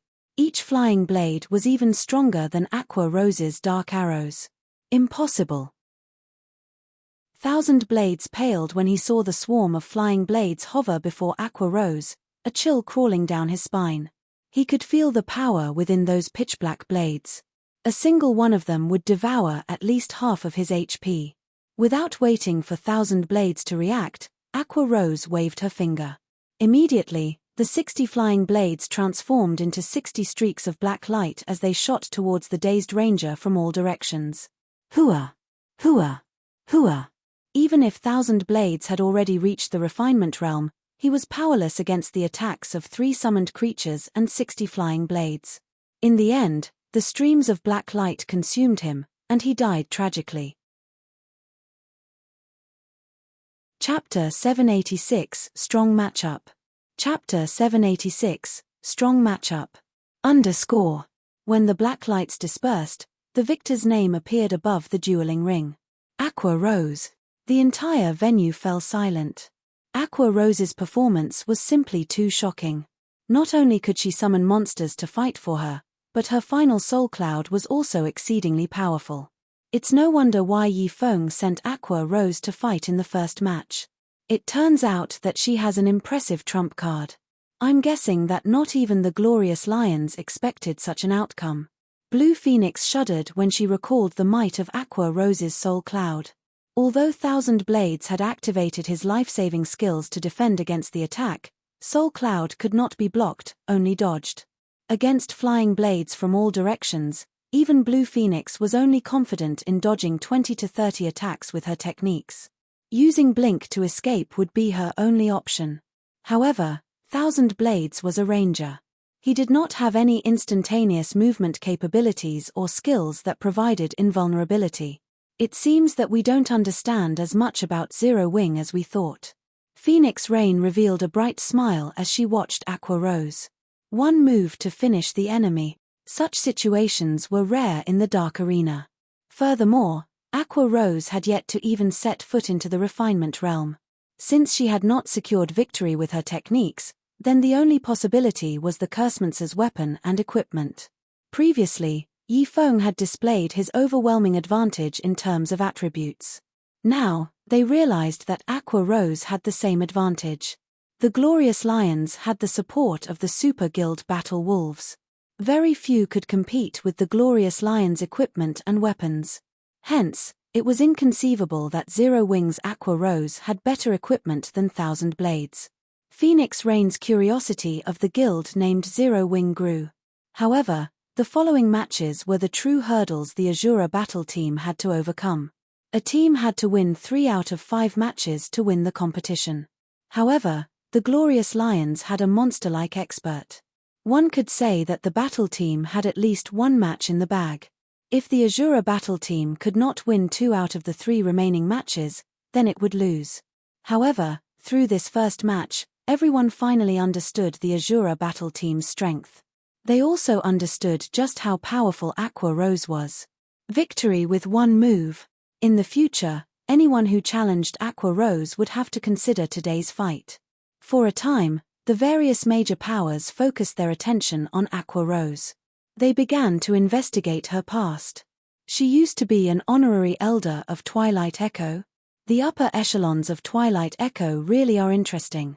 They chased such a talent out of the guild. Ha ha ha. Twilight Echo sure is rich. While others are frantically trying to recruit top-tier experts, Twilight Echo is chasing them away. The guild must have too many geniuses. It's no wonder why Twilight Echo has not been performing well in recent years. So this is their problem. Now that Aqua Rose has joined a small guild like Zero Wing, we might have a chance to poach her. The various major powers in the venue could not help but ridicule Twilight Echo. The expressions of Twilight Echo's upper echelons, who had come to watch the battle, twisted in response. Although they had known that Aqua Rose was a talented fighter and an experienced manager, they had never thought she would become this strong. Meanwhile, in the Glorious Lions battle team's resting area, the team members remained indifferent about the battle's outcome. They acted as if it were none of their business that they had lost the first match. This Azura battle team is fairly interesting. They are slightly stronger than I expected. It is no wonder why that Aqua Rose is Zero Wing's vice leader. Thousand Blades really lucked out this time, the swordsman Bloodsun commented disappointingly. He paid no attention whatsoever to Thousand Blades' defeat. After all, there was no way their battle team could lose this competition. On the Glorious Lions battle team, Thousand Blades' strength only ranked in the middle. None of their strongest combatants had taken part in the competition yet. On the other hand, the Azura battle team had already dispatched its strongest fighter. The competition's outcome was already self-evident. Let's see what the Azura battle team plans to do next.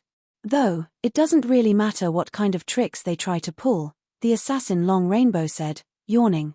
In the first match, the Glorious Lions battle team had been the first to send a combatant into the ring. For the second match, it was the Azura battle team's turn to send a representative. Shi Feng had no wish to prolong this competition. Hence, for the next 2-on-2 match, he sent Fire Dance and Violet Cloud. What's going on? They're actually sending a cleric? Is the Azura battle team giving up this match entirely? Wait, that Fire Dance seems to be the commander of Zero Wing's main force. The Azura battle team's representatives for the second match confused the crowd. Although clerics were not entirely useless, One would not normally send a cleric into a 2-on-2 match. After all, if the enemy focused on the cleric, the battle would quickly devolve into a 2-on-1 situation. To make things worse, the assassin class could not pin down players like the guardian knight and shield warrior classes could. Just what is going through that man's mind? Is he trying to forfeit the match? Phoenix Rain could not help her frown. She was aware of the three great experts of Zero Wing. They were Aqua Rose, Fire Dance, and Violet Cloud, respectively. Although sending two of the three great experts seemed like a good move, in the off chance that they were both defeated, the Azura battle team would lose all chances of winning this competition. Having them take part in the later 3-on-3 matches, taking the enemy by surprise like Aqua Rose had, would have been the wisest move. Yet, Yi Feng had discarded that opportunity. Interesting. This brat's desire to win is impressive. He wants to win 2 matches in a row and rely on his own strength to fight for the final strand of hope. He is underestimating the glorious lions, Sirius muttered as he glanced at Shifeng. Immediately, he instructed, Rainbow and Blood, you two will fight. Show the Azura battle team's leader the glorious lion's strength. Blood Sun and Long Rainbow's combat prowess was only weaker than his among the glorious lion's battle team. It was especially true for Blood Sunday. To increase their chances of becoming the Dark Arena's organizer, the Battle Wolves had even given Blood Sun an epic weapon. With Blood Sun's skills and the epic weapon, the swordsman's combat power was only beneath his own. Hence, winning this match would be child's play for Blood Sun and Long Rainbow. In fact, Blood Sun alone was more than enough to defeat the Azura battle team's 2 representatives. Leader, rest assured, Long Rainbow confidently reassured the team's commander as he stood abruptly. Rainbow, wait a minute. Fighting one player is too boring. Let me handle the both of them by myself, Blood Sun said as he stopped Long Rainbow. After the competition, I'll give you a bottle of life wine. How about it? The life wine was a Fire Dragon Empire specialty. It was known as a mortal world delicacy. Although the recipe was easy to obtain, the materials it required were extraordinarily rare. One could only obtain these materials if they were lucky. Aside from the drink's delicious taste, the life wine also had a certain probability of strengthening a player's physique. It was even more precious than dark gold equipment. Really? Long Rainbow was certainly tempted when he heard the words life wine. This item was Blood Sun's treasure. Even their team leader had only managed to obtain 1 bottle from the swordsman after a lot of trouble. Normally, Blood Sun would not even share a cup. Of course, Blood Sun assured. He wanted to test his new sword properly, and he did not want Long Rainbow to interrupt his fun. Fine, I agree. However, if it seems like you are going to lose, for the sake of winning the competition, I'll have to join the fight. Of course, you'll still have to give me the life wine, Long Rainbow said after giving it some thought. Sure. Blood Sun grinned.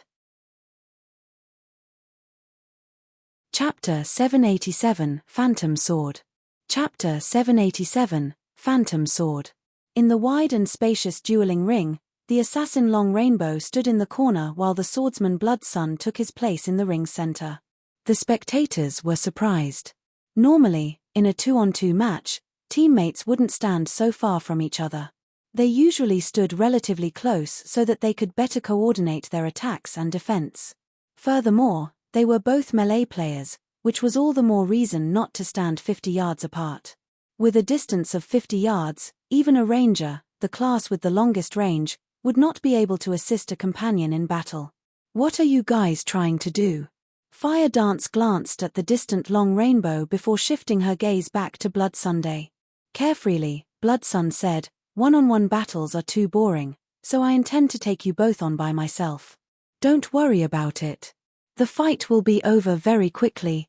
The audience could hear the players in the ring quite clearly. When they heard Blood Sun's words, an uproar shook the venue. They never thought that the Glorious Lions member would make such a bold statement. Nothing like this had ever happened in the Dark Arena before. Everybody wanted to win the competition, so why would anyone hold back their strength? If Blood Sun wasn't a fool, then he must be absolutely confident of his own power. So, you want a 1-on-2 battle? Rage flared in Fire Dance's eyes as she glared at Blood Sun's arrogant expression.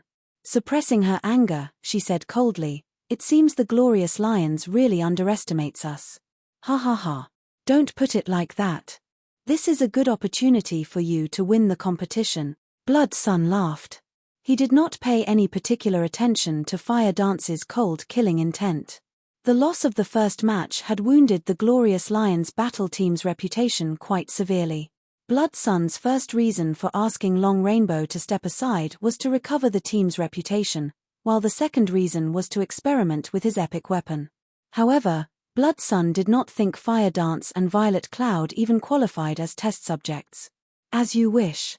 Fire Dance stepped forward, standing in front of Violet Cloud. Understanding Fire Dance's intentions, Violet Cloud retreated. Interesting. Blood Sun did not mind the women's actions as he unsheathed the silver sword encrusted with 7 resplendent gemstones. "Hopefully, you don't lose too quickly. This is bad." Gentle Snow frowned as she watched the ring from the spectator stands. "Snow, what's wrong?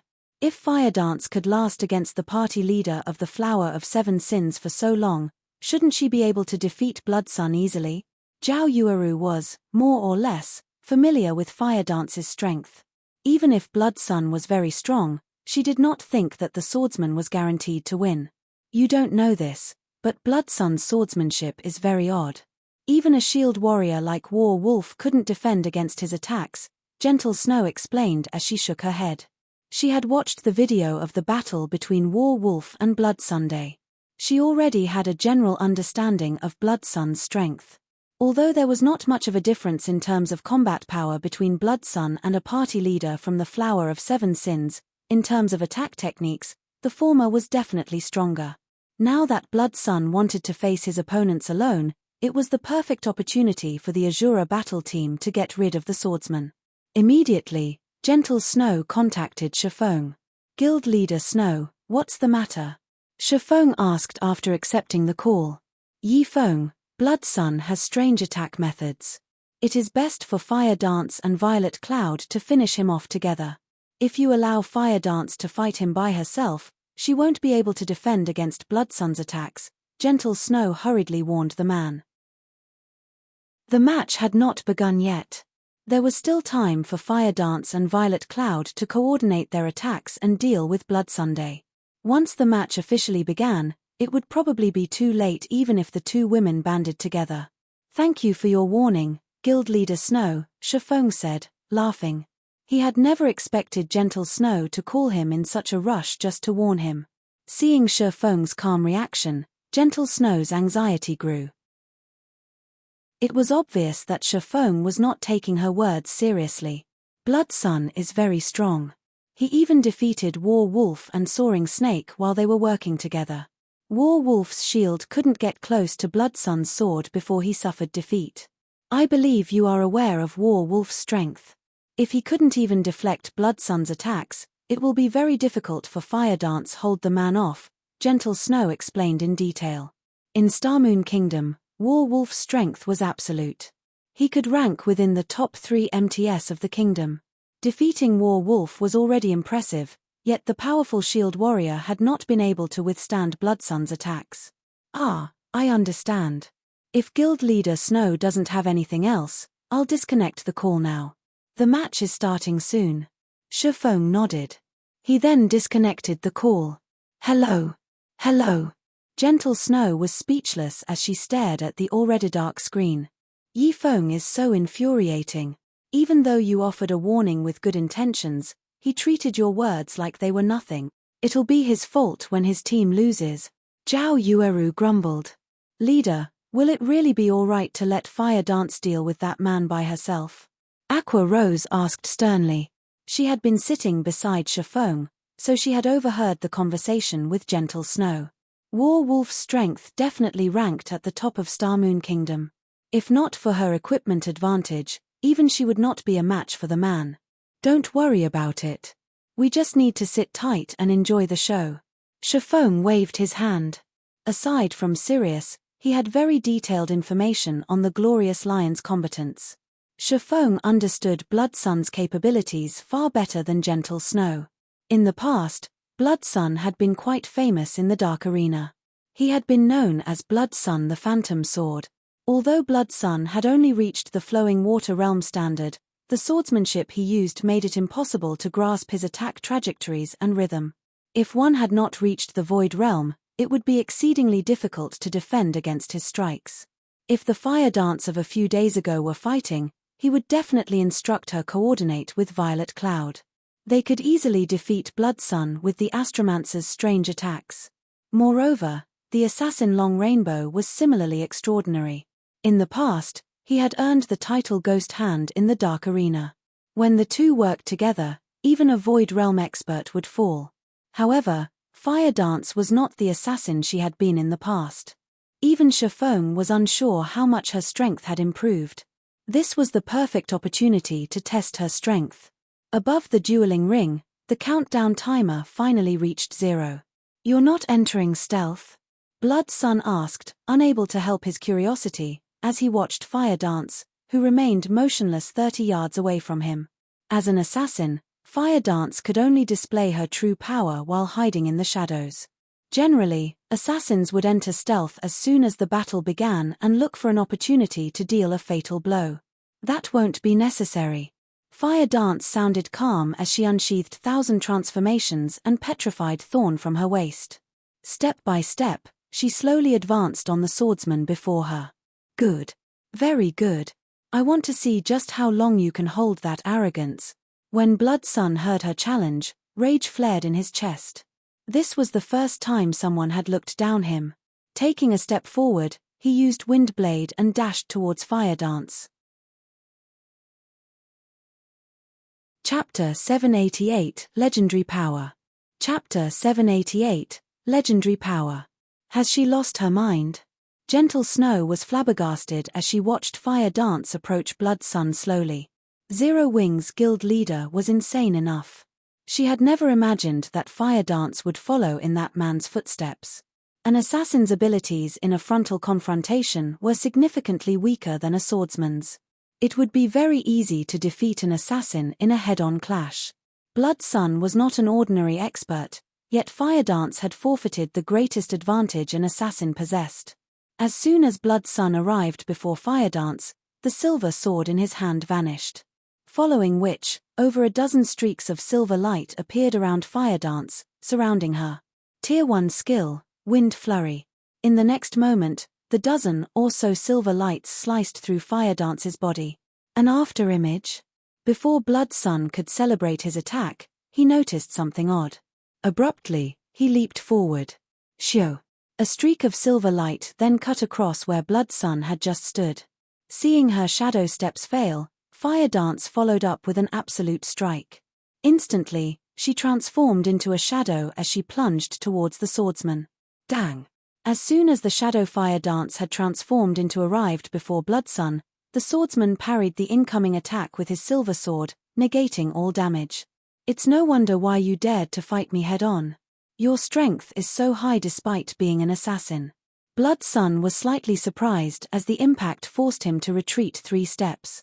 He smiled and asked, however, "How will you react to this move?" Blood Sun charged at Fire Dance. Suddenly, his 2 swords transformed into dozens of afterimages. Every one of these images slashed at Fire Dance simultaneously. The sudden appearance of so many blades would have bewildered any opponent. However, this was not the most impressive aspect of Blood Sun's attacks. The speed of these sword images varied. Some moved faster than others. Moreover, the blade speeds constantly changed. Trying to grasp the swordsman's attack rhythm was nearly impossible, not to mention predicting the image's trajectories. The attack took Fire Dance by surprise. She couldn't differentiate which of these swords was real. If she rushed to defend or attack, the slightest carelessness could very well result in her death. Wind steps. Fire Dance retreated as she utilized the less than 1 second invulnerability the skill provided. In addition, Wind Step's movement speed increase allowed Fire Dance, whose movement speed was already quite high, to dash out of Blood Sun's attack range. "You're really fast. You are definitely the fastest assassin I have ever seen to date." Although Blood Sun had hit Fire Dance, the assassin had utilized Wind Steps to block his attacks. Just as he was about to chase the woman down, he discovered that the assassin was already quite some distance away from himself. He couldn't hit her from this far if he wanted to. Although Fire Dance and Blood Sun's exchange had been brief, the audience was stupefied. These two are amazing. Why do I feel my chest tighten while watching these two fight? Every member of the audience had seen battles between experts before. However, Fire Dance and Blood Sun's battle ranked near the top of their lists. Both players were incredibly fast. Before anyone could react, they had already separated from their confrontation.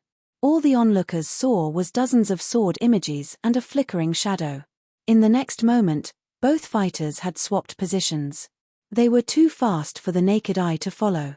As a result, many among the audiences weren't entirely sure about what had just transpired. "Blood Sun is powerful," Blue Phoenix exclaimed. Although most of the audience did not know what had happened, Blue Phoenix was a Void Realm expert. She had seen the exchange very clearly. Blood Sun should be the famed Battle Wolves Phantom Sword. I had never thought that the Battle Wolves would be so desperate to host the Dark Arena. Phoenix Rain smiled bitterly. Phantom Sword. Although Blue Phoenix had never heard this name before, even she had been unable to differentiate which sword images had been real and which had been fake. After all, she was too far away from the dueling ring. She could only rely on her sight, not her other senses. Emmetem.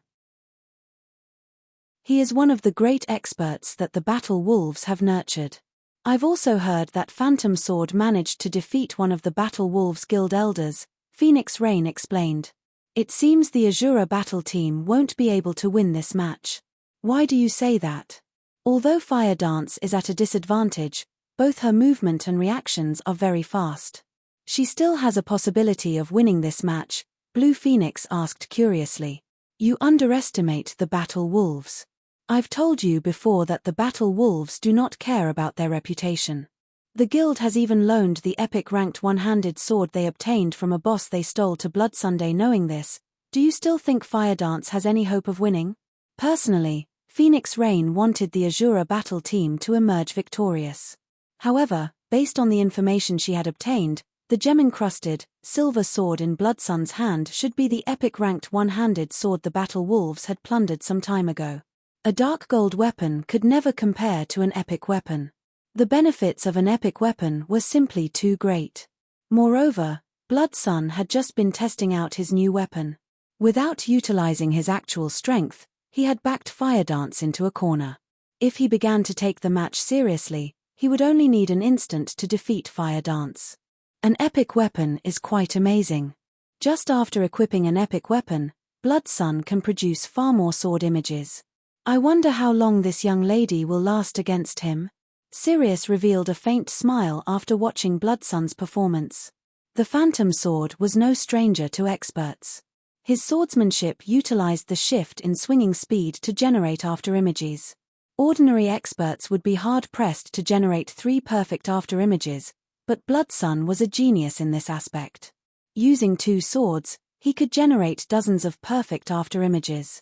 However, this was not Blood Sun's most frightening aspect.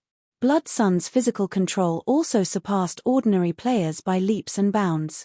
Even an expert would struggle to launch attacks with the exact same trajectory at full speed. However, Blood Sun could do just that. Moreover, he could perform the feat without error. Blood Sun's attack, which had just been an afterimage, could very well be a real sword in the next second. This ability made it nearly impossible to avoid or block his attacks. Without reaching the Void Realm, it was impossible to differentiate which of his attacks were real, and which were fake. In the dueling ring, Blood Sun launched a barrage of attacks at Fire Dance. However, Fire Dance maintained a subtle distance from him. She only needed 1 step to escape his attack range. This made it possible to dodge or block his attacks easily. Let's end the game here, then. Blood Sun had mostly familiarized himself with Daybreak. Meanwhile, the duration of Fire Dance's wind steps was nearly over. Immediately, he activated Windwalk, increasing his speed as he charged towards the assassin. His swords then transformed into dozens of phantoms, blocking all of Fire Dance's paths of retreat. Just as the silver lights were about to devour Fire Dance, She tightened her grip around 1,000 transformations and swung the weapon in front of her. With just a light swing. Suddenly, countless sword lights appeared before Fire Dance. The sword lights shone like stars in the night sky. These sword lights clashed with daybreak's phantoms. Peng! Peng! The sound of metal clashing reverberated throughout the dueling ring. Blood Sun felt his hands go numb instantly. He was also forced back 4 steps before he managed to stabilize his body. How did you do that? Blood Sun's eyes widened. He couldn't believe what had just happened. Even though Fire Dance had simply swung her sword, countless, shining sword lights filled the space between them. These sword lights were incredibly realistic, making it impossible to determine Fire Dance's true attack trajectory. When he came into contact with a random sword light, it had repelled him. Chapter 789 Realistic Illusionary Attacks. Chapter 789 Realistic Illusionary Attacks. What happened? Everyone was confused when they saw Blood Sun pushed back. All they had seen was Blood Sun accelerate towards Fire Dance, and in the next moment, a silver light flashed. Blood Sun was forced to retreat by several steps before he stabilized himself. They could even see the swordsman's hands tremble. Originally, the battle had been in Blood Sun's favor. Now, however, the situation had changed completely. Nobody understood what had just happened. Who is that Fire Dance? Everlasting War's mouth gaped in shock. He had understood Aqua Rose's victory. After all, she was a famous newcomer in the virtual gaming world. She had also been nurtured by a super guild. However, no one had ever heard of Fire Dance, yet she was actually able to repel Blood Sun while he went all out. Everlasting War could not believe this to be real. Even he had an extremely difficult time defending against Blood Sun's Phantom Sword.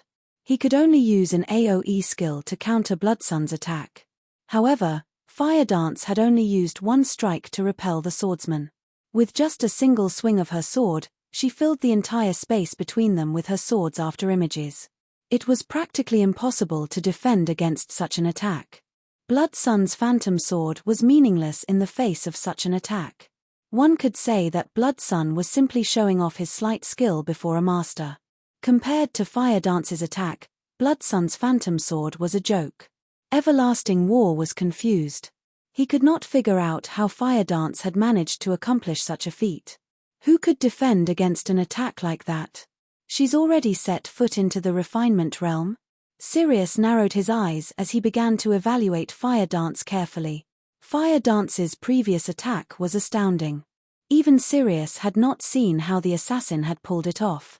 Against such an attack, even he would be forced to evade the sword images. However, Fire Dance's performance showed that she did not use any excess movements when drawing her sword.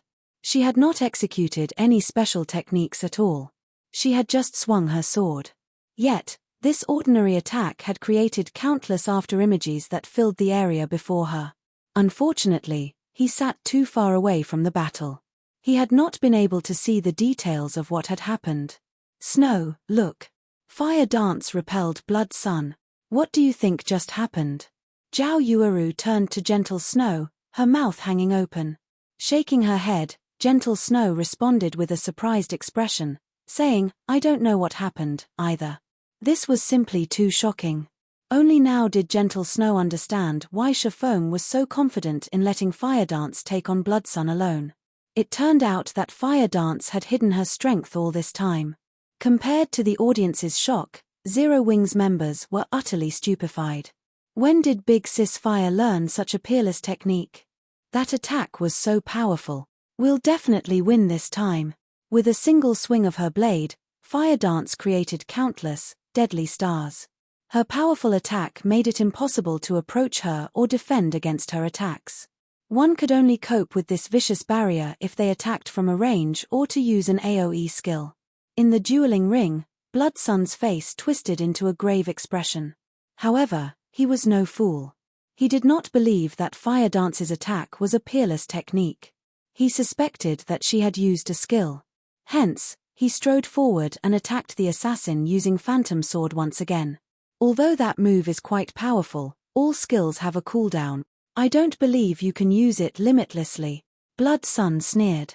However, despite seeing the dozens of sword images flying at her, Fire Dance didn't move. Instead, she swung the 1,000 transformations upward violently. Peng! Countless silver lights flashed, and she repelled Blood Sun again. Shifeng laughed silently when he saw the dumbfounded look on Blood Sun's face. In terms of basic attributes, even an epic weapon was no match for a fragmented legendary weapon. However, this was not the largest benefit of wielding a fragmented legendary weapon. A fragmented legendary weapon would also grow stronger with the improvement of the player's combat techniques. Previously, Fire Dance had never utilized her full strength in battle. She had used plenty of excess movements when she swung her sword. In her last attack, however, there were none. Hence, she had displayed 1,000 transformations' true power. Realistic illusions. Although she had only swung 1,000 transformations once, every afterimage that appeared was real. Regardless of which afterimage the enemy encountered, that afterimage would become a true attack the moment they made contact. Fire Dance didn't need to think about how she should defend herself against Blood Sun's phantom sword. She only needed to swing her own blade. A simple swing could transform into an attack that incorporated both attack and defense. Countless people dreamed of achieving this level of swordsmanship. However, Fire Dance had achieved it easily with the 1,000 transformations. This was also why so many people desperately chased after legendary weapons. If a fragmented legendary weapon already possessed such power, a true legendary weapon would be terrifying. In the dueling ring, Fire Dance charged at Blood Sun and brandished her 1,000 transformations. Numerous sword lights flashed before Blood Sun's eyes. However, Blood Sun could not find the real weapon among the illusions. It seemed as if every afterimage was the real deal. He was already inferior to Fire Dance in terms of speed. The assassin's unavoidable attack only made things worse. Now, all he could do was attempt to block the attack with his swords, yet the instant his weapons clashed with Fire Dance's afterimages, the attack forced him back, both of his hands going numb as a damage of over -200 points appeared above his head. However, Fire Dance showed no signs of stopping as she assaulted the swordsman before her. As a result, Blood Sun's HP continued to decrease. This turn of events stunned the audience members. Nobody had imagined that an assassin could be so frightening. Fire Dance's slashes was a combination of violence and beauty. "Blood, I'll help you," Long Rainbow shouted. Long Rainbow could already see the severity of the situation. Immediately, he entered stealth and charged at Fire Dance. "I have truly underestimated the Azura battle team. I had never imagined that your team would have such a powerful player. However, don't think that you have one just yet." As Fire Dance repelled Blood Sun, his HP gradually fell. If this continued, she would drain his HP, which totaled at over 10,000, in less than 30 seconds. Immediately, Blood Sun activated his berserk skills, his attributes rising abruptly. His HP shot from over 10,000 to more than 15,000. A blue glow enveloped his body. The epic weapon Daybreak in his hand also emitted a blue sword aura that was over 2 meters long, increasing Blood Sun's attack range significantly. Blood Sun then executed Phantom Sword and struck at Fire Dance. "Let's see if you can block this." Blood Sun revealed a sinister smile.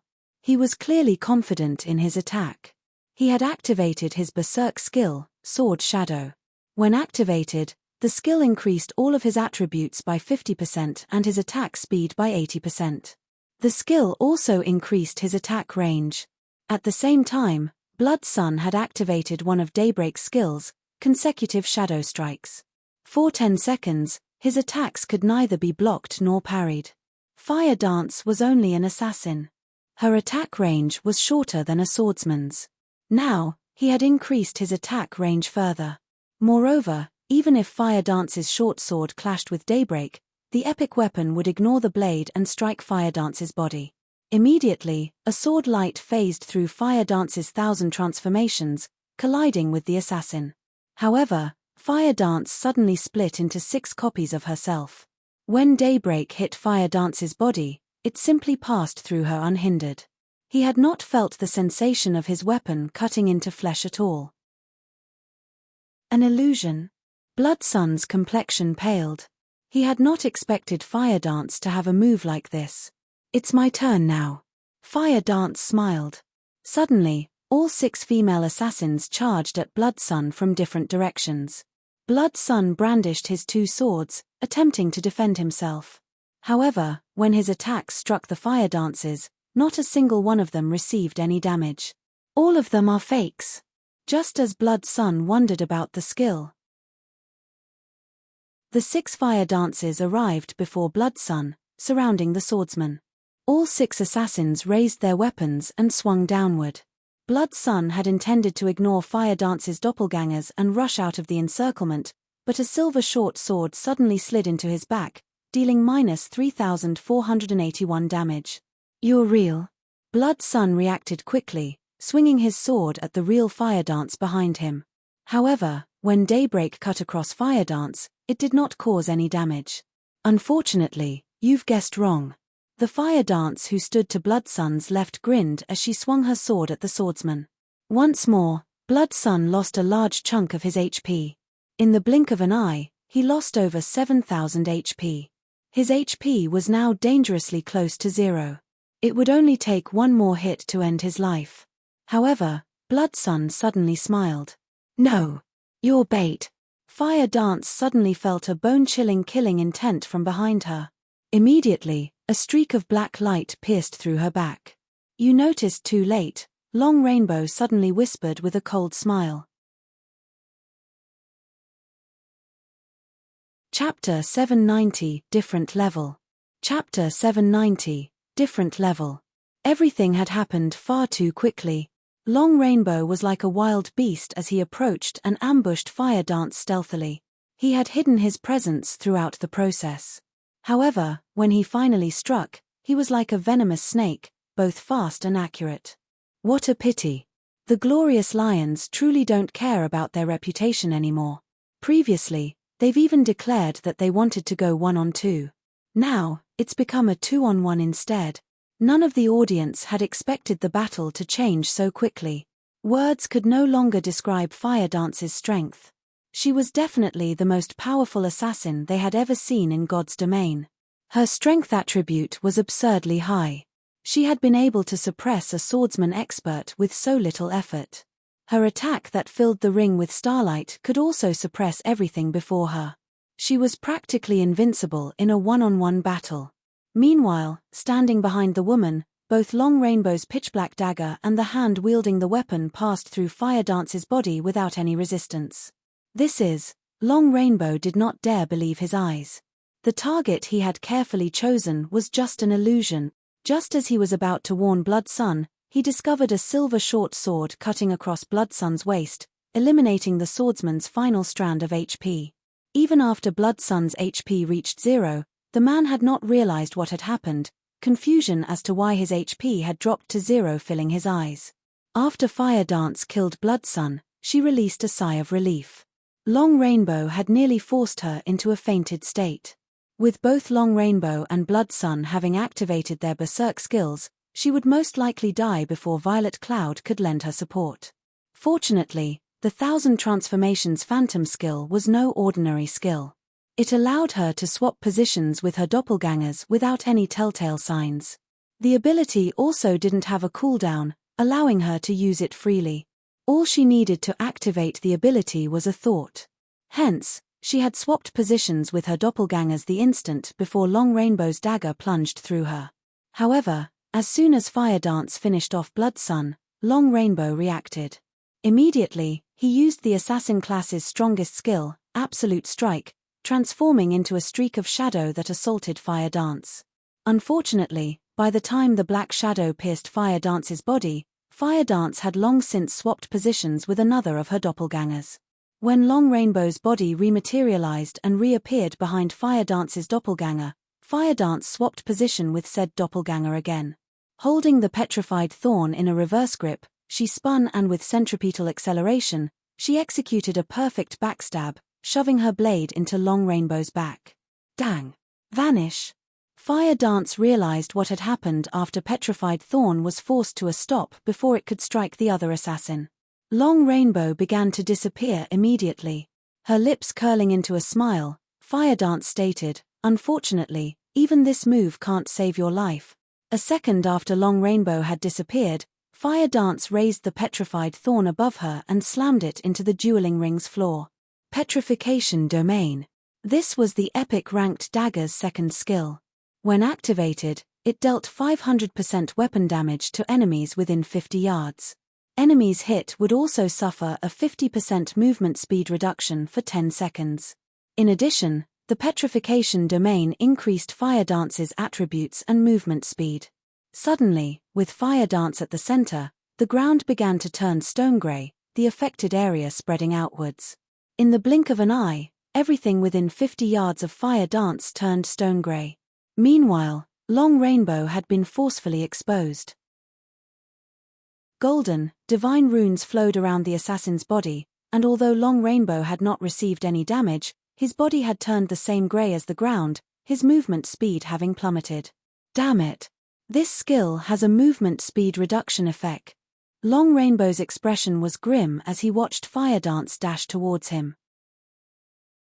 Although he had activated magic immunity and his berserk skill, his basic attributes higher than Fire Dance's by a large margin, he was not confident of defeating Fire Dance in a direct confrontation. After all, even Bloodsun, who was the stronger of the two, had died while facing the female assassin head-on. His chances of victory were even lower. The only way he could win this match now was to eliminate the cleric Violet Cloud first. Once his skill's cooldowns had completed, he could look for an opportunity to slay Fire Dance. However, that was no longer an option. Just as the 6 Fire Dances were about to reach Long Rainbow, the latter activated a skill that freed him from all control effects. Following which, he struck at the leading Fire Dance. Fire Dance did not bother resisting the attack, allowing Long Rainbow to strike as much as he wished. After Long Rainbow passed through Fire Dance's body unhindered, Fire Dance executed an eviscerate from behind the male assassin. However, 1,000 transformations had failed to hit Long Rainbow. The fragmented legendary weapon only struck the afterimage the assassin had left behind. Before anyone realized it, Long Rainbow appeared behind Fire Dance's true body, executing backstab. Long Rainbow had thought of this plan after Fire Dance had forced him out of stealth. He had deliberately exposed a weakness in his defense, launching a surprise counterattack while Fire Dance attempted to strike. "Die!"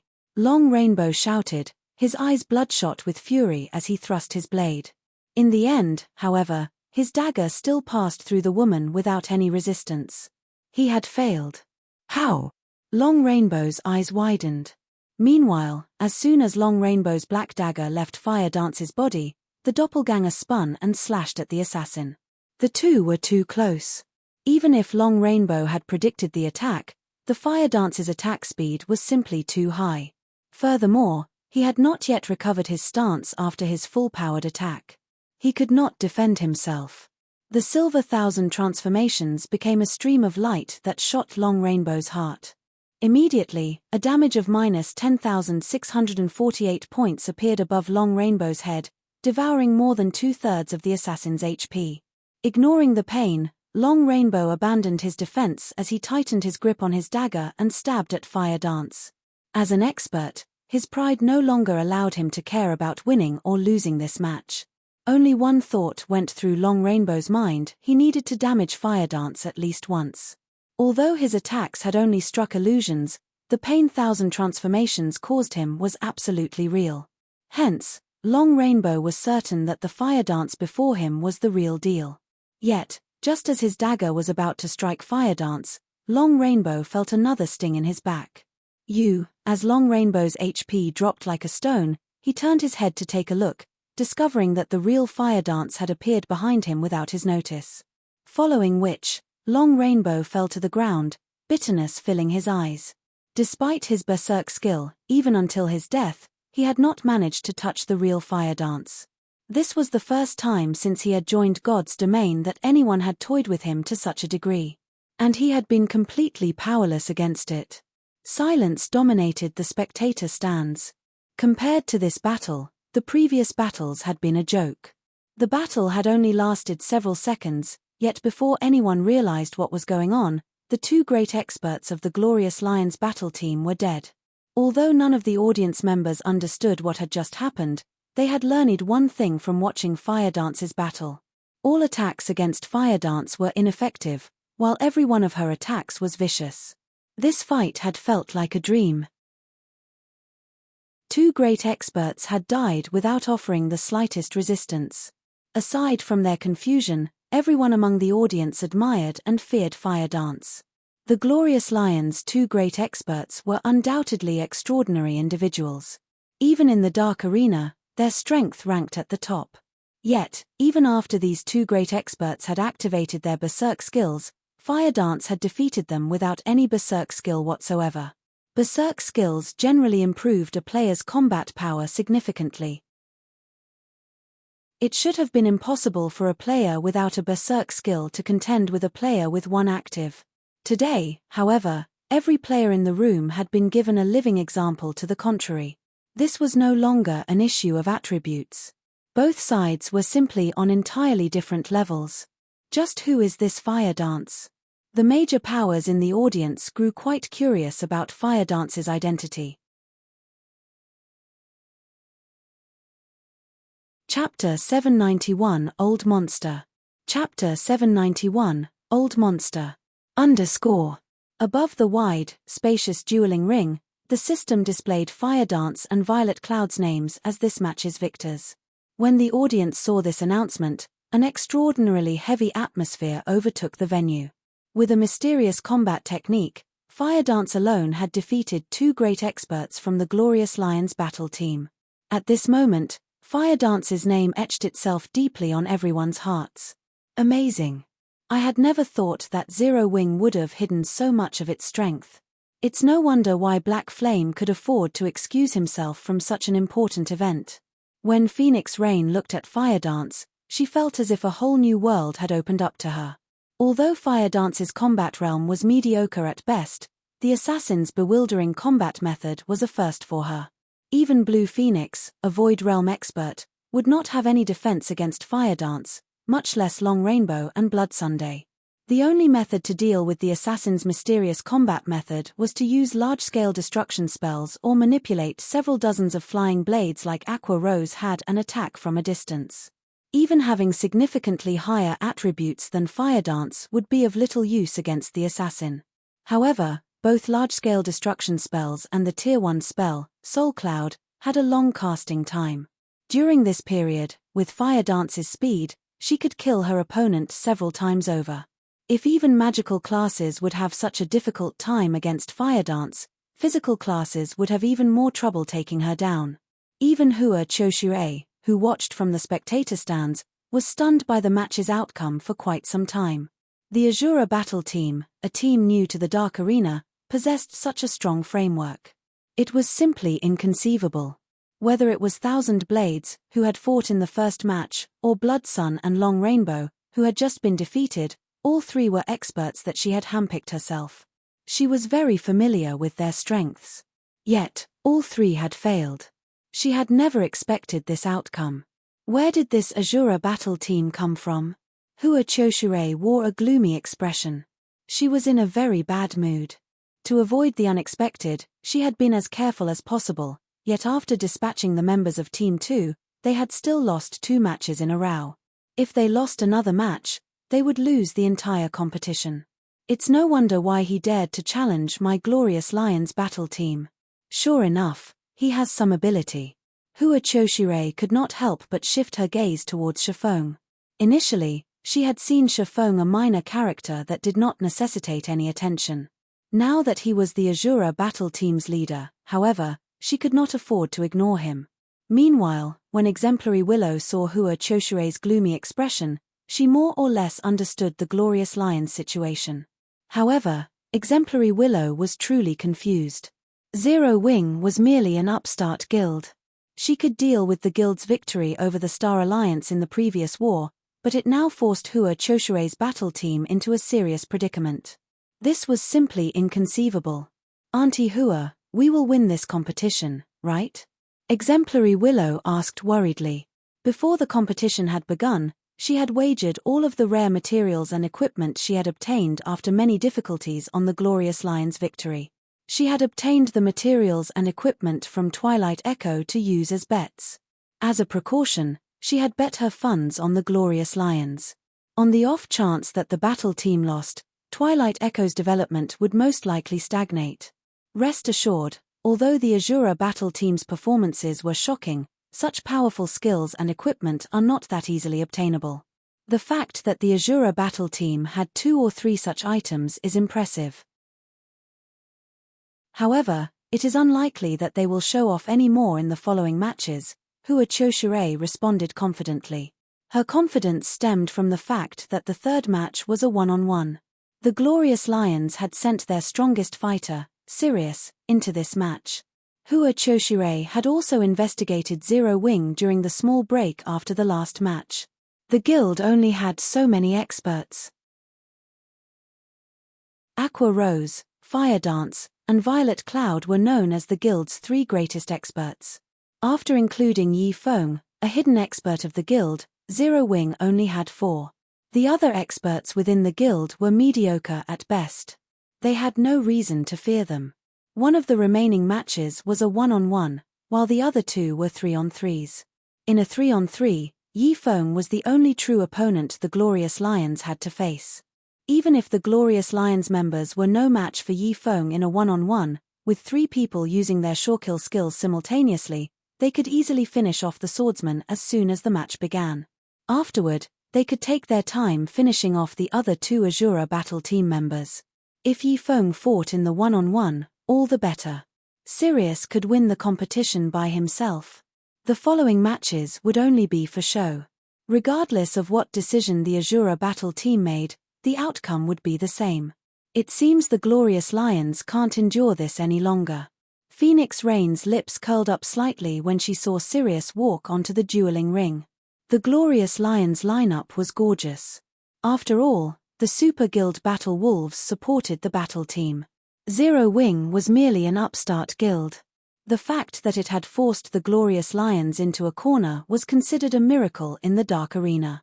Big Sis Rain, who do you think the Azura battle team will send for this match? Blue Phoenix could clearly feel the terrifying aura Sirius radiated. The instant Sirius entered the ring, her instincts warned of extreme danger. This was the first time she had experienced such a feeling. Although she had never fought Sirius, she could already see her defeat. The gap between them was simply too wide. He was someone she could currently defeat. Phoenix Rain only shook her head in response to Blue Phoenix's question. Even she didn't know what was going through Shifeng's mind. After all, the man's performance until now had surpassed her expectations. Hopefully Yi Feng won't try to be a fool. As long as he doesn't fight Sirius, there is more than a 50% chance that Zero Wing will win the competition.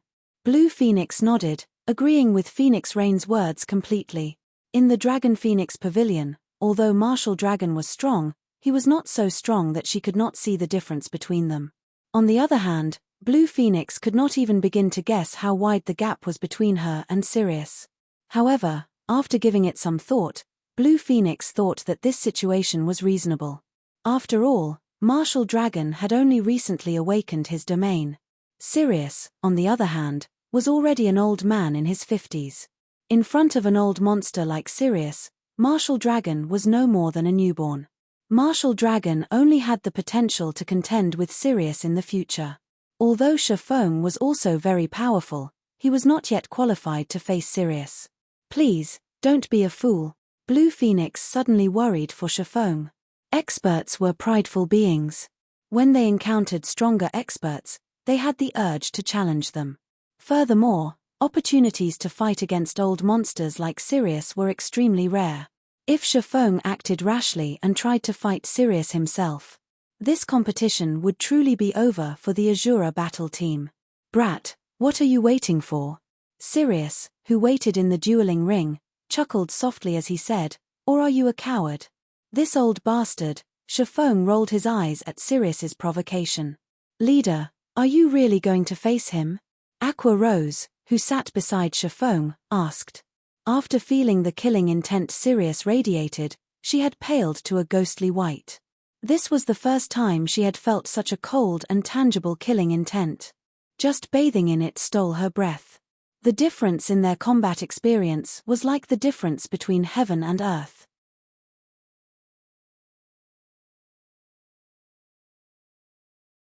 Chapter 792, The Yi Feng That Cannot Be Underestimated. Chapter 792, The Yi Feng That Cannot Be Underestimated. Seeing Shi Feng approach the dueling ring, Phoenix Rain frowned. Yi Feng is still too young and aggressive. Although Phoenix Rain could understand Shi Feng's desire to challenge powerful experts, he should also consider the time and place. Sirius was an old monster that Shi Feng had no chance against as he was right now. Even if he wanted to challenge Sirius, at the very least, he needed to awaken his domain first. Otherwise, the only outcome would be a miserable defeat. When Blue Phoenix saw this, however, she somewhat envied Shi Feng. Old monsters like Sirius stood at the true peak of God's domain. Hence, many gaming experts' ultimate goal was to challenge monsters like Sirius and emerge victorious to prove themselves worthy of standing at the peak as well. Blue Phoenix had yet to qualify to challenge such old monsters. However, Shi Feng did. Why wouldn't she be envious? Although Sirius had intended to provoke Shi Feng, this showed that he acknowledged the swordsman's strength. He believed that Shi Feng was qualified to challenge him. Otherwise, an old monster like Sirius would not stoop so low as to provoke a youth. If she were in Shi Feng's shoes, she, too, would accept this challenge to see what kind of heights she could reach. This kid is insane. He is actually challenging Sirius. A victorious smile emerged on Hua Choshirei's face when she saw Shi Feng walk up the dueling ring. In order to recruit Sirius for the Glorious Lions battle team, she had made a powerful promise to the Battle Wolves. Had she not, the Battle Wolves would not have allowed Sirius to join the team. Even Hua Choshirei wasn't sure of Sirius's true strength. However, she was certain of one thing. When she had first met Sirius, she had wanted to test the man's skills. Hence, she had hired over a dozen top-class professional bodyguards to fight the old man. The outcome of that fight had far surpassed her expectations. Every one of the bodyguards she had hired was a top expert, yet, not one of these bodyguards had even laid a finger on Sirius. Before she realized what had happened, all of her bodyguards were lying on the floor. She had not dared to move a single muscle. She had felt as if chains had bound her. At that time, she had finally realized how greatly she had underestimated the experts of the virtual gaming world. After all, Sirius had even defeated her most trusted bodyguard, Everlasting War, with a single move. Hua Choshirei had seen such situations before. However, that had been when she had hired ordinary people as bodyguards. In front of Sirius, even experts were no different than ants. Moreover, this had happened in the real world. Meanwhile, when Shi Feng and Sirius stood in the dueling ring, staring at each other, the stage's atmosphere seemed frozen. Not bad. Sirius nodded slightly as he watched Shi Feng. You have reached such a standard at such a young age. You can even endure my mental suppression. It's been a long while since I've seen such a promising brat. You also agreed to fight me. Before the match begins, what would you say to placing a bet? A bet? Shi Feng could not help but laugh when he heard this. What do you want to wager? The girl named Fire Dance on your team is very promising. It would be a waste for her to remain on your team. She could have an even brighter future, so I'd like to accept her as my apprentice. I can help her advance on her path. In the future, she will grow to surpass me. Hence, if your Azura battle team loses, I want Fire Dance to become my apprentice. Of course, if our Glorious Lions battle team loses, I'll tell you how to advance your combat standards. What do you think? How to improve my combat standard? Shi Feng had to admit that he was tempted. After reaching his level, it was extremely difficult to improve further. Awakening a domain was not a simple matter. Countless geniuses were stuck at this bottleneck and were unable to enter that realm. Even he had yet to discover any clues about awakening his domain. Yet, Sirius declared that he had such a method. In Shi Feng's opinion, however, such a possibility should exist. In the past, he had merely been the guild leader of a second-rate guild. He had very little information regarding the top powers of the virtual gaming world. These top powers had existed for decades. They all had their own methods to nurture experts. Hence, it was not entirely impossible for them to discover a method to awaken a domain. Unfortunately, this method was an absolute secret. Otherwise, how could the various super guilds nurture so many refinement realm experts? This was the difference between ordinary guilds and super guilds. A small guild was lucky if they even had a few top-tier experts. A large guild was considerably powerful if it had several refinement realm expert leaders. However, super guilds could easily nurture their own refinement realm experts. An expert nurturing system would be a powerful asset to Zero Wing. Shifeng inwardly sighed. "What do you think?" Sirius asked seriously. "This is not something I can decide. Fire Dance has her own plans. However, what if I offer something else as a wager?" Shifeng was sorely tempted by Sirius's proposal. If he could obtain a reliable method to improve his abilities, rather than search for the method himself, it would save him a lot of time. He could also use that method to nurture others. "Something else? I'm not trying to look down on you, but there is nothing in the virtual gaming world that can tempt me." Sirius had not expected Shifeng to propose a counteroffer. He could not help but laugh as he said, "Neither coins nor epic items are out of my reach. I just need to invest a little time to obtain them. If you are trying to tempt me with such things, don't bother." "What about the stable design?" Shifeng smiled faintly. "What did you say?" Sirius was taken aback. "You have the stable design?" A super guild like Battle Wolves had no issue obtaining epic items. They needed little time to amass a collection. In fact, the Battle Wolves already had several epic items. Hence, epic items weren't tempting in the least to Sirius. The stable design was a different story. The various large guilds in God's domain were currently going crazy over mounts.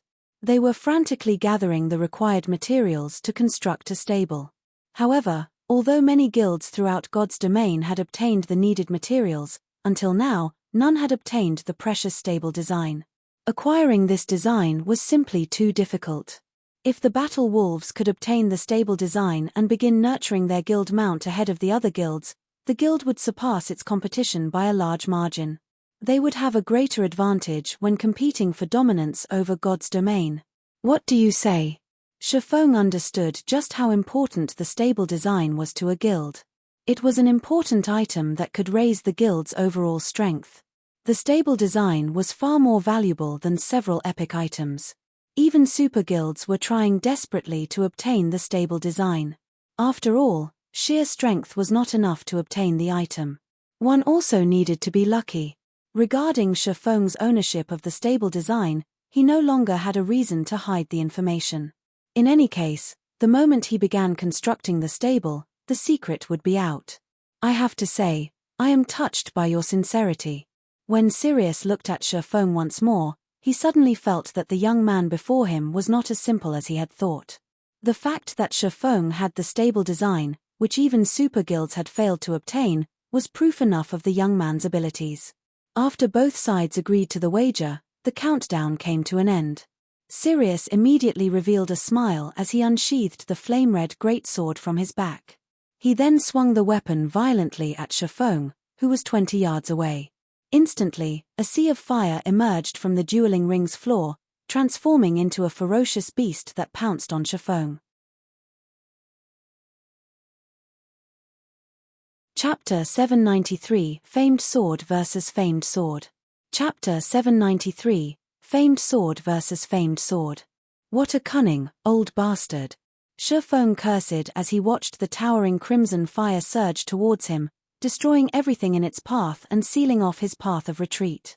Before the match had begun, Sirius had stood in the ring's corner, opposite of Shifeng, deliberately. Burning Wave, one of the famed sword bonfire's skills, was an AoE attack skill.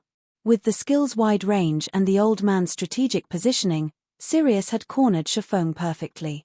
If Shifeng jumped into the air to avoid the attack, he would expose himself in midair, giving Sirius the perfect opportunity to strike a fatal blow. "Break!"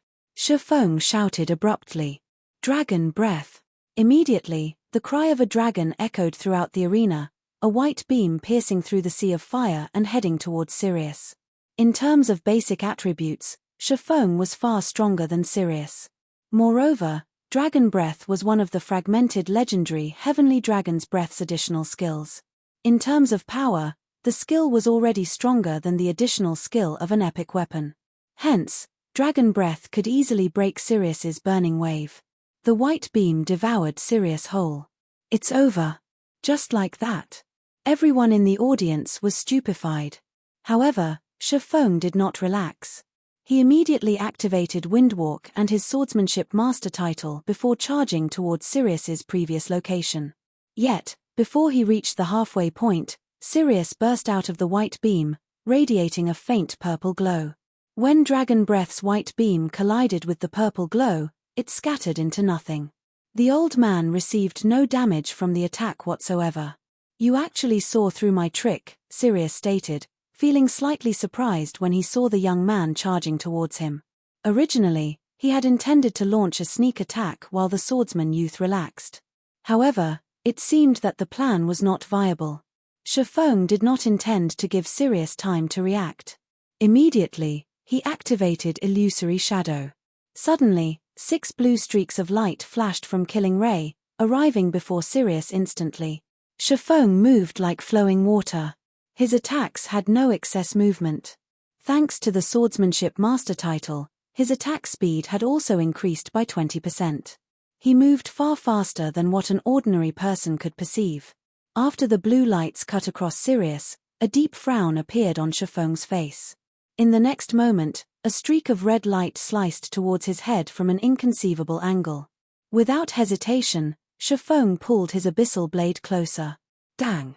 When the two swords collided, sparks scattered, and even the air trembled. The impact's shockwave cracked the stage. Fortunately, Shifeng had managed to block the incoming red light just in time. However, the instant he blocked the first attack, another one descended towards him. How?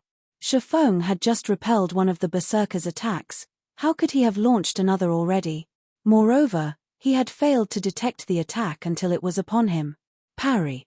This time, Shifeng used Killing Ray to block the red beam from above. Such high strength. Shifeng retreated by a step, the floor beneath his feet shattering. His arm was also slightly numb. This was the first time he had blocked a player's attack that could numb his arm. As expected of the famed sword bonfire. It excels with both speed and power. After this single exchange, Shifeng could tell that Sirius's basic attributes were extraordinary. Although Sirius was a berserker and had extremely high strength growth, logically, his strength attribute should not be this high even with a famed sword. Hence, Shifeng was sure that Sirius had more than one epic item. It was impossible for the berserker to overwhelm him slightly with strength with just Bonfire's passive skill. However, this was still not the most important issue. Despite his intense perception of his surroundings, he had failed to detect Sirius's attack. He had not even noticed the trajectory of the old man's attack. Moreover, his attacks with Illusory Shadow should have hit Sirius, yet he had not felt Killing Ray strike flesh. Although the two combatants had only exchanged moves for a brief moment, everyone on the spectator stands was stunned. "They're so fast!" Phoenix Rain exclaimed. Shifeng's attack speed was even faster than when he had faced Blue Phoenix. Even his hand movements were only a blur to her, not to mention the sword itself. "Big Sis Rain, why didn't Sirius lose any HP? I clearly saw Yifeng's attack hit him," Blue Phoenix asked curiously. "Hit him?" Phoenix Rain shook her head. "Yifeng hasn't touched him once, how could he lose any HP? Huh. But I saw the streaks of blue light pass through Sirius's body." Blue Phoenix's eyes widened. She couldn't believe it. However, the statement had come from Phoenix Rain, so it couldn't be false. "This is Sirius's power, absolute control," Phoenix Rain explained slowly, saying, although it looked like Yifeng's attack had hit Sirius, in reality, there was a paper-thin distance between Sirius and Yifeng's sword. The gap is impossible to see with the naked eye. It's natural that you couldn't tell the difference. However, the system's judgment with attacks is very accurate. Even if the gap is 1/10 of a millimeter, the attack will not count. Blue Phoenix's mouth widened when she heard this. Is he even still human? Blue Phoenix doubted that she could evade an attack by a single centimeter, and she had even reached the Void Realm. Someone in the Refinement Realm only had a delicate control over their movements. Their perception was still far from comparable to a Void Realm expert. Hence, dodging an attack by 3 centimeters would be a miracle. Meanwhile, Sirius could dodge an attack by less than 1 centimeter. It was inconceivable. This is only the beginning. Sirius is far stronger than you can imagine. Phoenix Rain sighed as she watched Shifeng defend against Sirius's attacks. In the dueling ring, Shifeng's alarm grew as he fought the old monster. No matter how fast he swung his swords, he couldn't hit the berserker. On the contrary, Sirius's attacks grew powerful as the battle progressed. At this point, he was starting to struggle to keep up. Sirius's attacks always struck at his blind spots. The attacks also grew more precise. He had very nearly failed to block the old man's last attack. Finally, after over a dozen seconds, a streak of red light finally struck Shifeng. However, the red light stopped just before it collided with Shifeng's body, unable to proceed. Is this the strength of a domain? Shifeng had no choice but to activate Defensive Blade. None of his attacks were effective against Sirius. On the other hand, the berserker had no issues landing an attack. Throughout the battle, for some reason, Shifeng had felt as if someone were pulling his strings. Amazing. You have lasted this long without using a life-saving skill. Sirius smiled calmly as he looked at the miserable youth before him. Now, rather than gripping his greatsword in one hand, he transferred it into a two-handed grip. Since you are so strong, I will show you my true power. Sirius raised his crimson greatsword high before swinging it down towards Shifeng. Suddenly, time stopped.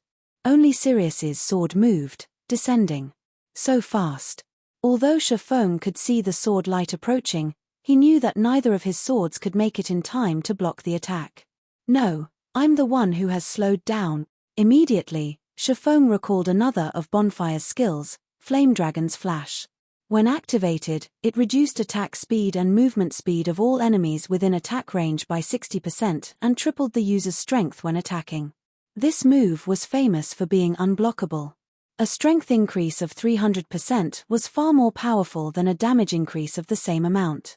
With strength, one could shatter the opponent's defense, causing the opponent to expose a weakness.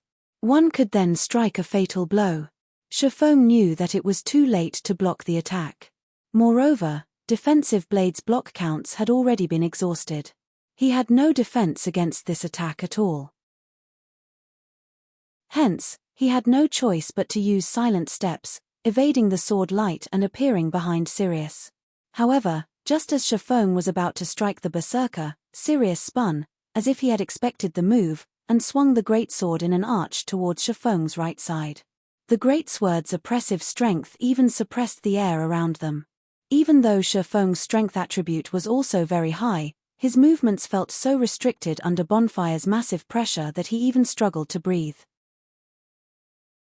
With no other choice, Shifeng activated Thunder God's Descent and Heavenly Dragon's power.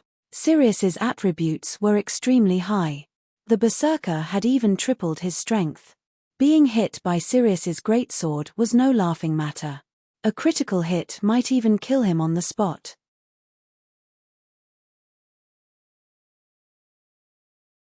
Chapter 794, Contest of Strength. Chapter 794, Contest of Strength.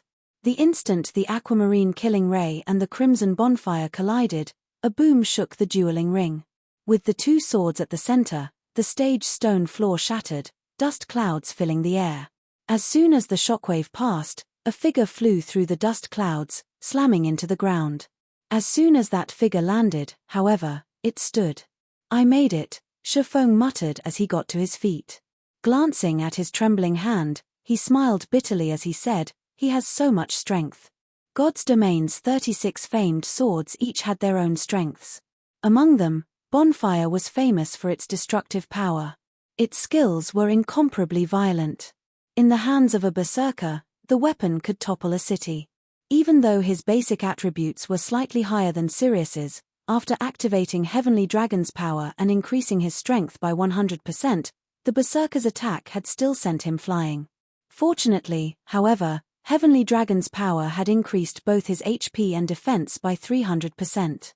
Thunder God's Descent also had a damage reduction effect. Hence, even after receiving the attack, he had only lost a little over 200 HP. Fortunately, with Heavenly Dragon's power, Shifeng's maximum HP reached more than 48,000. Even without the Thunder God's Descent, Sirius's attack could barely scratch Shifeng. Yifeng is strong. Even after Leader used Flame Dragon's flash, he took so little damage. Blood Sun was almost speechless after seeing Shifeng mostly unharmed. Everlasting War was similarly dumbfounded. His memory of Sirius's Flame Dragon's flash was still fresh in his mind. While Sirius had offered him guidance, the Berserker had used a single hit to finish him off, yet Shifeng had only lost slightly over 200 HP. It was astonishing. Moreover, Shifeng had lasted so long against Sirius. Shifeng was the first person he had ever seen capable of such a feat. Not one member of the Glorious Lions battle team could last 10 seconds against Sirius. Activating their Berserk skills had not changed that. Sirius could still end their lives in 10 seconds without relying on a Berserk skill himself.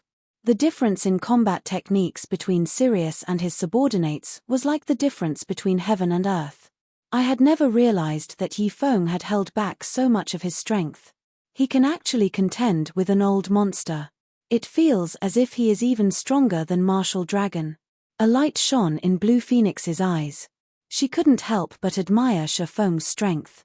If she had been the one to fight Sirius, the match would have ended by now. Indeed. Yifeng is stronger than Martial Dragon. However, this is only in terms of skills and attributes. It really is a wonder how Zero Wing has obtained so many epic weapons and equipment. Phoenix Rain fell into deep thought as she watched Shifeng, who stood proudly in the dueling ring. After watching this match, she finally had a relative understanding of Shifeng. Sirius's strength spoke volumes for itself. Yet, despite facing a monster like Sirius, Shifeng could rely on his basic attributes to compensate for his shortcomings. One could just imagine how powerful his basic attributes were. One could not rely on dark gold equipment to gain attributes like this. Epic items were the only explanation. However, how precious were epic items? Even now, the Dragon Phoenix Pavilion only had a few. Yet, among the Azura battle team, more than one member wore or wielded their own epic item. By her estimations, Aqua Rose and Fire Dance should both possess at least one epic item. As for Violet Cloud, the cleric had yet to fight, so she did not know. However, this insight was frightening enough. After all, Phoenix knew very well that these epic items originated from Zero Wing. After Shifeng activated his Berserk skill, he would not waste time.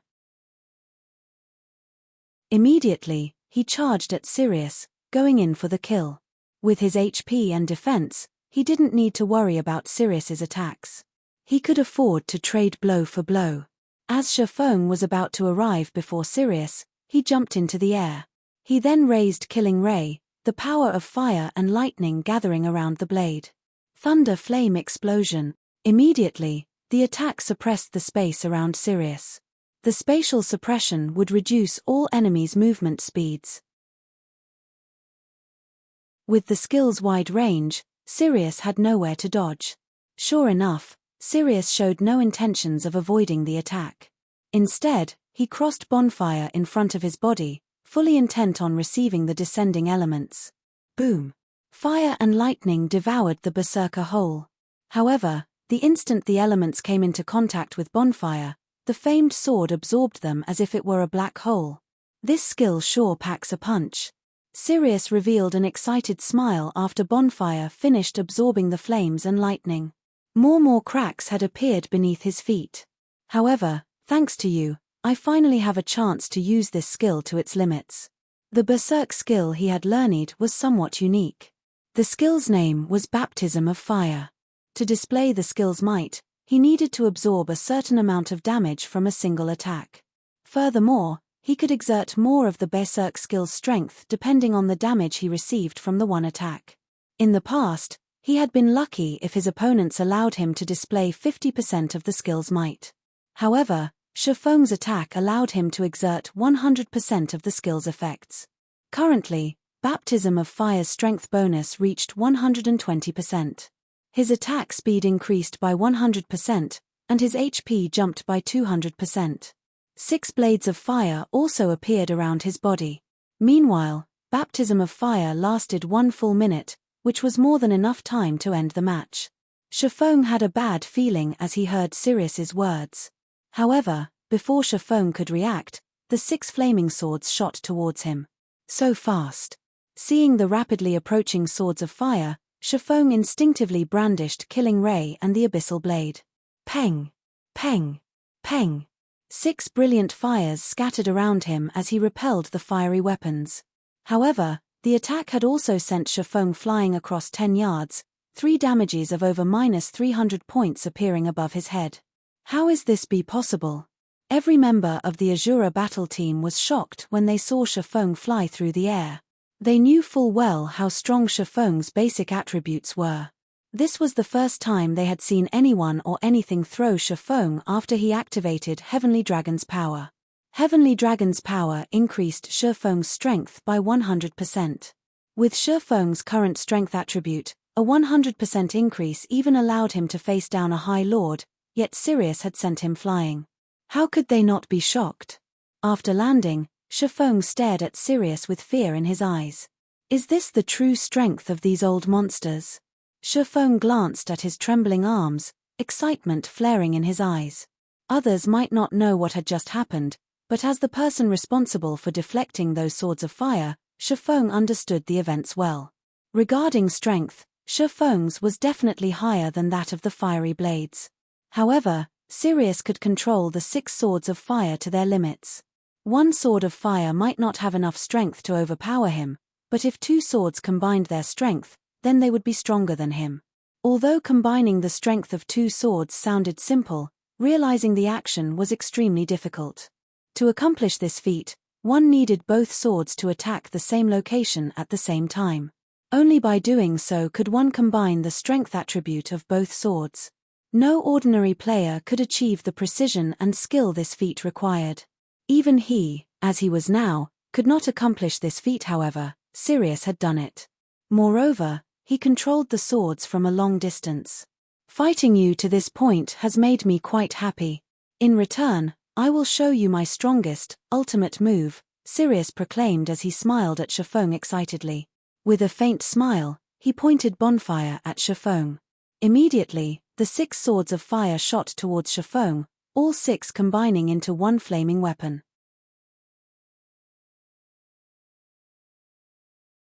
Chapter 795 6 Swords in 1. Chapter 795 6 Swords in 1. When the 6 swords of fire merged into one, the crimson flames turned a brilliant white. Wherever this flaming white weapon went, the white stone floor beneath it melted. Seeing the white sword of fire fly towards him, Shifeng's expression turned grim. Just how strong is he? Merging 2 swords of fire together was already an incredibly difficult task. If one could not synchronize the swords perfectly, even an error of 1/10 of a millimeter would ruin the combined strength, resulting in individual attacks. Yet, now, Sirius had merged all 6 swords of fire into one. The compounded strength was no laughing matter. The burning white weapon possessed 3 times the strength of the previous combination. Alright, it's time we put an end to this battle. Sirius narrowed his eyes. Shio! A sonic boom resounded throughout the dueling ring as the fiery white sword covered a dozen yards in an instant, arriving before Shifeng's heart. Although Shifeng wanted to dodge the sword, Sirius had already locked onto him. If he moved in the slightest, Sirius would immediately adjust the sword's trajectory. Defending himself while moving was also far more difficult. His only option was to allow the flaming blade to come within critical range before dodging it. The instant the sword was within range, Shifeng sidestepped. It's useless. I've already predicted your actions. Sirius shook his head as he commanded the white sword of fire with a thought. The sword suddenly changed its trajectory, stabbing towards Shifeng's heart once more. However, Shifeng had prepared for this moment. Suddenly, Killing Ray released a dazzling white glow. Flame burst. The white light caused the dueling ring's temperature to soar instantly. Killing Ray then transformed into a streak of white light that collided with the sword of fire. Boom! Everyone in the spectator stands felt their hearts shake and eardrums rupture. In the next moment, a small crater with a radius of over 2 yards appeared at the epicenter of the collision. The crater had been scorched black as if created by a meteorite. Meanwhile, like a cannonball, Shifeng flew over 20 yards away. His HP instantly fell by more than 1,500 points. When he landed, the stone flooring beneath his feet cracked, the fissures extending over 5 yards from him. As the deafening boom passed, silence overtook the audience. Everyone was stupefied. Is this really a battle between humans? This thought continuously echoed through everyone's minds. The two fighters in the dueling ring felt more like Lord-ranked monsters, rather than players. Not only were they both astonishingly fast, but their strengths and reaction speeds were also incredible. They had used the system's slow-motion function to watch the two fighters clash. Otherwise, they would not have had a single clue about what had happened. Snow, do you know anything about that sword of fire? Is it a skill? Zhao Yueru asked, excitement flashing in her eyes. Even after watching the fight for a long time, she could not figure out why that burning weapon was so immensely powerful. Previously, it had only dealt Shifeng around -300 damage. Now, not only had it dealt over -1,500 damage, but the strength it contained had also increased tremendously. However, she had only seen the 6 crimson swords of fire merge into one. If she could similarly combine her spells, just how devastatingly powerful could her spells become? Gentle Snow simply shook her head in response to Zhao Yueru's question. This was the first time she had ever seen something like this. The thought of combining attacks to improve the strength of a skill had never crossed her mind before. She had never imagined that the combined strength would yield such overwhelming effects. Although she could tell what her friend was thinking, she did not think that Sirius's attack was just as simple as merging the 6 swords of fire to attack simultaneously. After all, when they fought dungeon bosses, there were often instances where several spells struck the boss simultaneously. However, none of those instances had ever yielded such combination effects. Moreover, if the 6 swords of fire had combined to attack simultaneously, 6 damages should have appeared above Shifeng's head. However, only one had appeared. Hence, Sirius's attack was not as simple as it seemed. Otherwise, with Shifeng's current combat standard, there was no reason why he could not use such a technique as well. Since Shifeng was not using this technique, that could only mean one thing: he was not capable of using it. Thinking up to this point, Gentle Snow trembled involuntarily.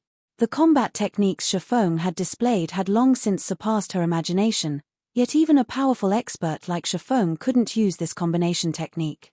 One could just imagine how powerful Sirius was. Moreover, at this point, it was obvious that Shifeng had already activated his berserk skill. Even so, he was at a disadvantage. In contrast, Sirius had yet to suffer a single point of damage. While everyone focused on the battle, Sirius had launched another attack. He had no intentions of allowing Shifeng to catch his breath. Again and again, the sword of white fire attacked. Although Shifeng managed to block them, the attacks sent him flying repeatedly. Very quickly, his HP dropped below the 50% threshold. Is that old man really human? Blue Phoenix was speechless as she watched the battle unfold. Others might not grasp how complex and elaborate Sirius's combination attack was, but she could. Moreover, she had even attempted the technique before. Currently, she could barely merge 2 attacks into one. Adding even one attack to the combination would increase the technique's difficulty exponentially. Although combination attacks could increase her firepower tremendously, this technique placed an extremely heavy burden on her concentration. After 3 uses, she had no choice but to enter sleep mode. In contrast, not only was Sirius capable of merging 6 attacks, but he could also the attack over a dozen times. Brat, you really are durable. You are the first person to last so long against this move. However, now that you've used up that skill that enhances your attack power, The next attack won't just end with flying across the ring. Sirius laughed. Is this the true strength of a domain? As Shifeng watched the flaming blade dart towards him again, he finally realized the gap between Sirius and himself. Although his attributes were superior, Sirius surpassed him when it came to skill application. Experts in the realms of refinement might be able to exert 100% of their combat power, but the old man before him could exert more than that. However, this battle had also helped him finally realize what he needed to work towards. To fight against an old monster like you. I am truly fortunate, Shifeng mumbled, his lips curling into a smile as he watched the brilliant white sword fly straight towards him. Fortunate? Sirius was momentarily speechless when he heard Shifeng's mumbling. He had not expected Shifeng to be a masochist. Shifeng suddenly relaxed his body before tightening his grip on Killing Ray. Blade Liberation. The weapon he chose was none other than the sacred sword Killing Ray. Blade Liberation's effects would change depending on the quality of the target sword. In previous instances, when he used the Abyssal Blade as the target sword, his strength and agility increased by roughly 90%. Meanwhile, Killing Ray was a higher quality weapon than the magic weapon. The instant Shifeng activated Blade Liberation, a blue glow surrounded his body.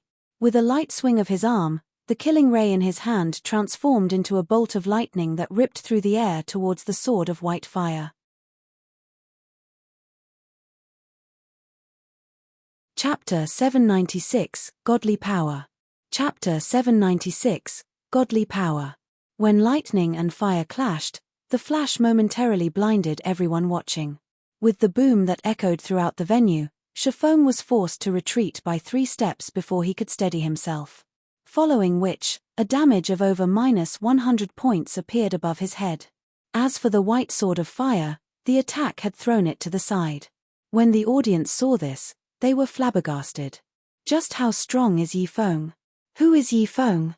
Can current players really achieve this level?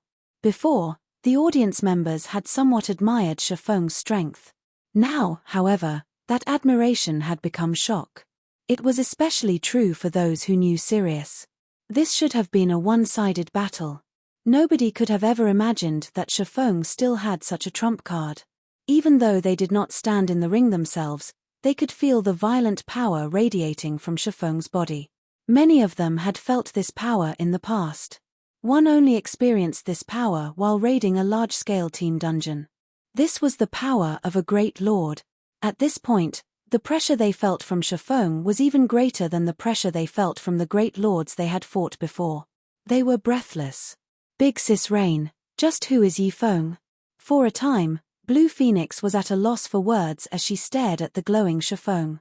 After her own match against him, she had seen the gap between the swordsman and herself quite clearly. His strength had not been out of her reach. Now, however, it would seem that the strength Shifeng had used against her had just been the tip of the iceberg.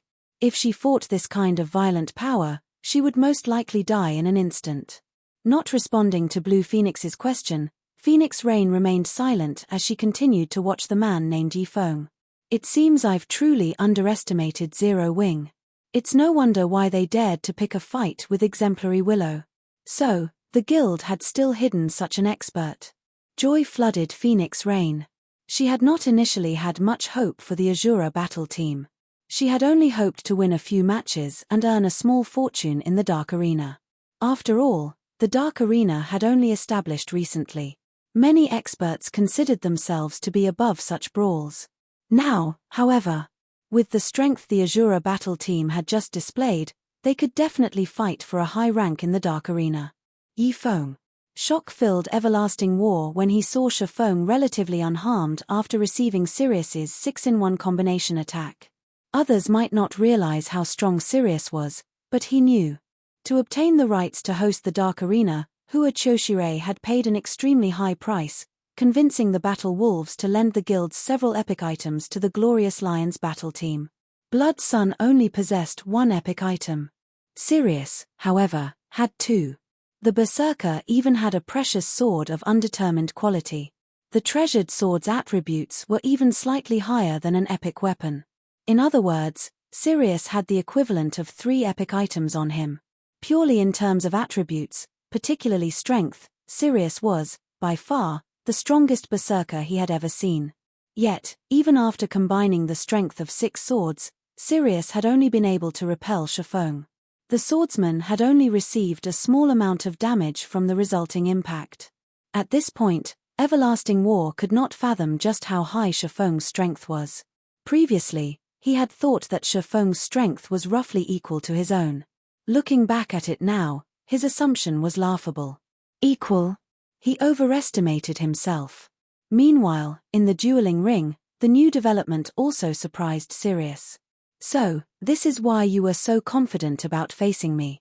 At this moment, even Sirius took this fight seriously. However, you are still a fool if you think you can defeat me. Saying so, Sirius directed the fiery blade to strike at Shifeng again. That attack is so hard to block even after activating twofold berserk. It seems I can't proceed with brute force alone. Seeing the white flames fly towards him once more, Shifeng took a step forward and abruptly charged at Sirius. From an outsider's point of view, he had only lost around 100 HP. He currently had 48,000 HP, so 100 points of damage were negligible. However, only those who had experienced Sirius's 6-in-1 combination attack knew how powerful the attack was. If not for the 300% increase to his defense, as well as the damage reduction effect from Thunder God's Descent, he would have lost far more HP. Meanwhile, Blade Liberation did not only improve his strength. The skill also increased his agility. Hence, he had received a massive boost to his movement speed, attack speed, and flexibility. Although Sirius's combination attack could multiply the strength behind his attack, it could not increase his attack speed. Now that Shifeng's speed had increased once more, evading the sword of white fire had become much easier. In the next moment, Shifeng easily avoided the fiery weapon, which he had not been able to dodge before. Shifeng then approached Sirius with flying speed. The swords of fire were quite strong. However, to control this strength, one needed to invest much of their concentration, even more so after combining the strength of 6 swords. Hence, Sirius had been forced to stand in place while directing the burning blades. As Sirius had focused his concentration into controlling the 6 swords of fire, the man had no combat power at the moment. However, there was still a distance of over 20 yards between Shifeng and Sirius. Although Shifeng was fast, the white flaming sword hindered his path. This should be close enough. After avoiding the flaming weapon once more, Shifeng tightened his grip on Killing Ray and swung the sacred sword. Thundering flash. 4 arcs of blue lightning snaked their way towards Sirius. As if he had predicted this attack, Sirius directed the sword of fire to appear before him a step ahead of the lightning strikes. The flames slashed at each arc of lightning. The instant the sword collided with the lightning, the latter shattered. The sword of fire then advanced towards Shifeng's heart. Take this. Shifeng was not surprised by Sirius's defensive maneuver. Instead, he revealed the blazing meteor and threw it. A red streak of light smashed into the sword of fire, causing the white sword to pause before continuing towards Shifeng, having lost momentum. At this time, Shifeng hacked at the weakened white flames, the impact forcing him back a step. This time, however, he only received slightly over -50 damage. Trying to go for a battle of attrition? Sirius frowned slightly. Not on my watch.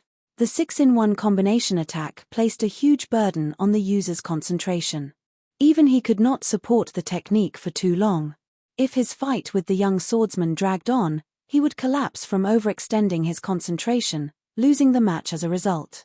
Following which, one sword of fire split away from the white flames. Although a 5-in-1 combination attack was slightly weaker, it was still enough to suppress Shifeng. Meanwhile, the other sword could find an opportunity to deal damage.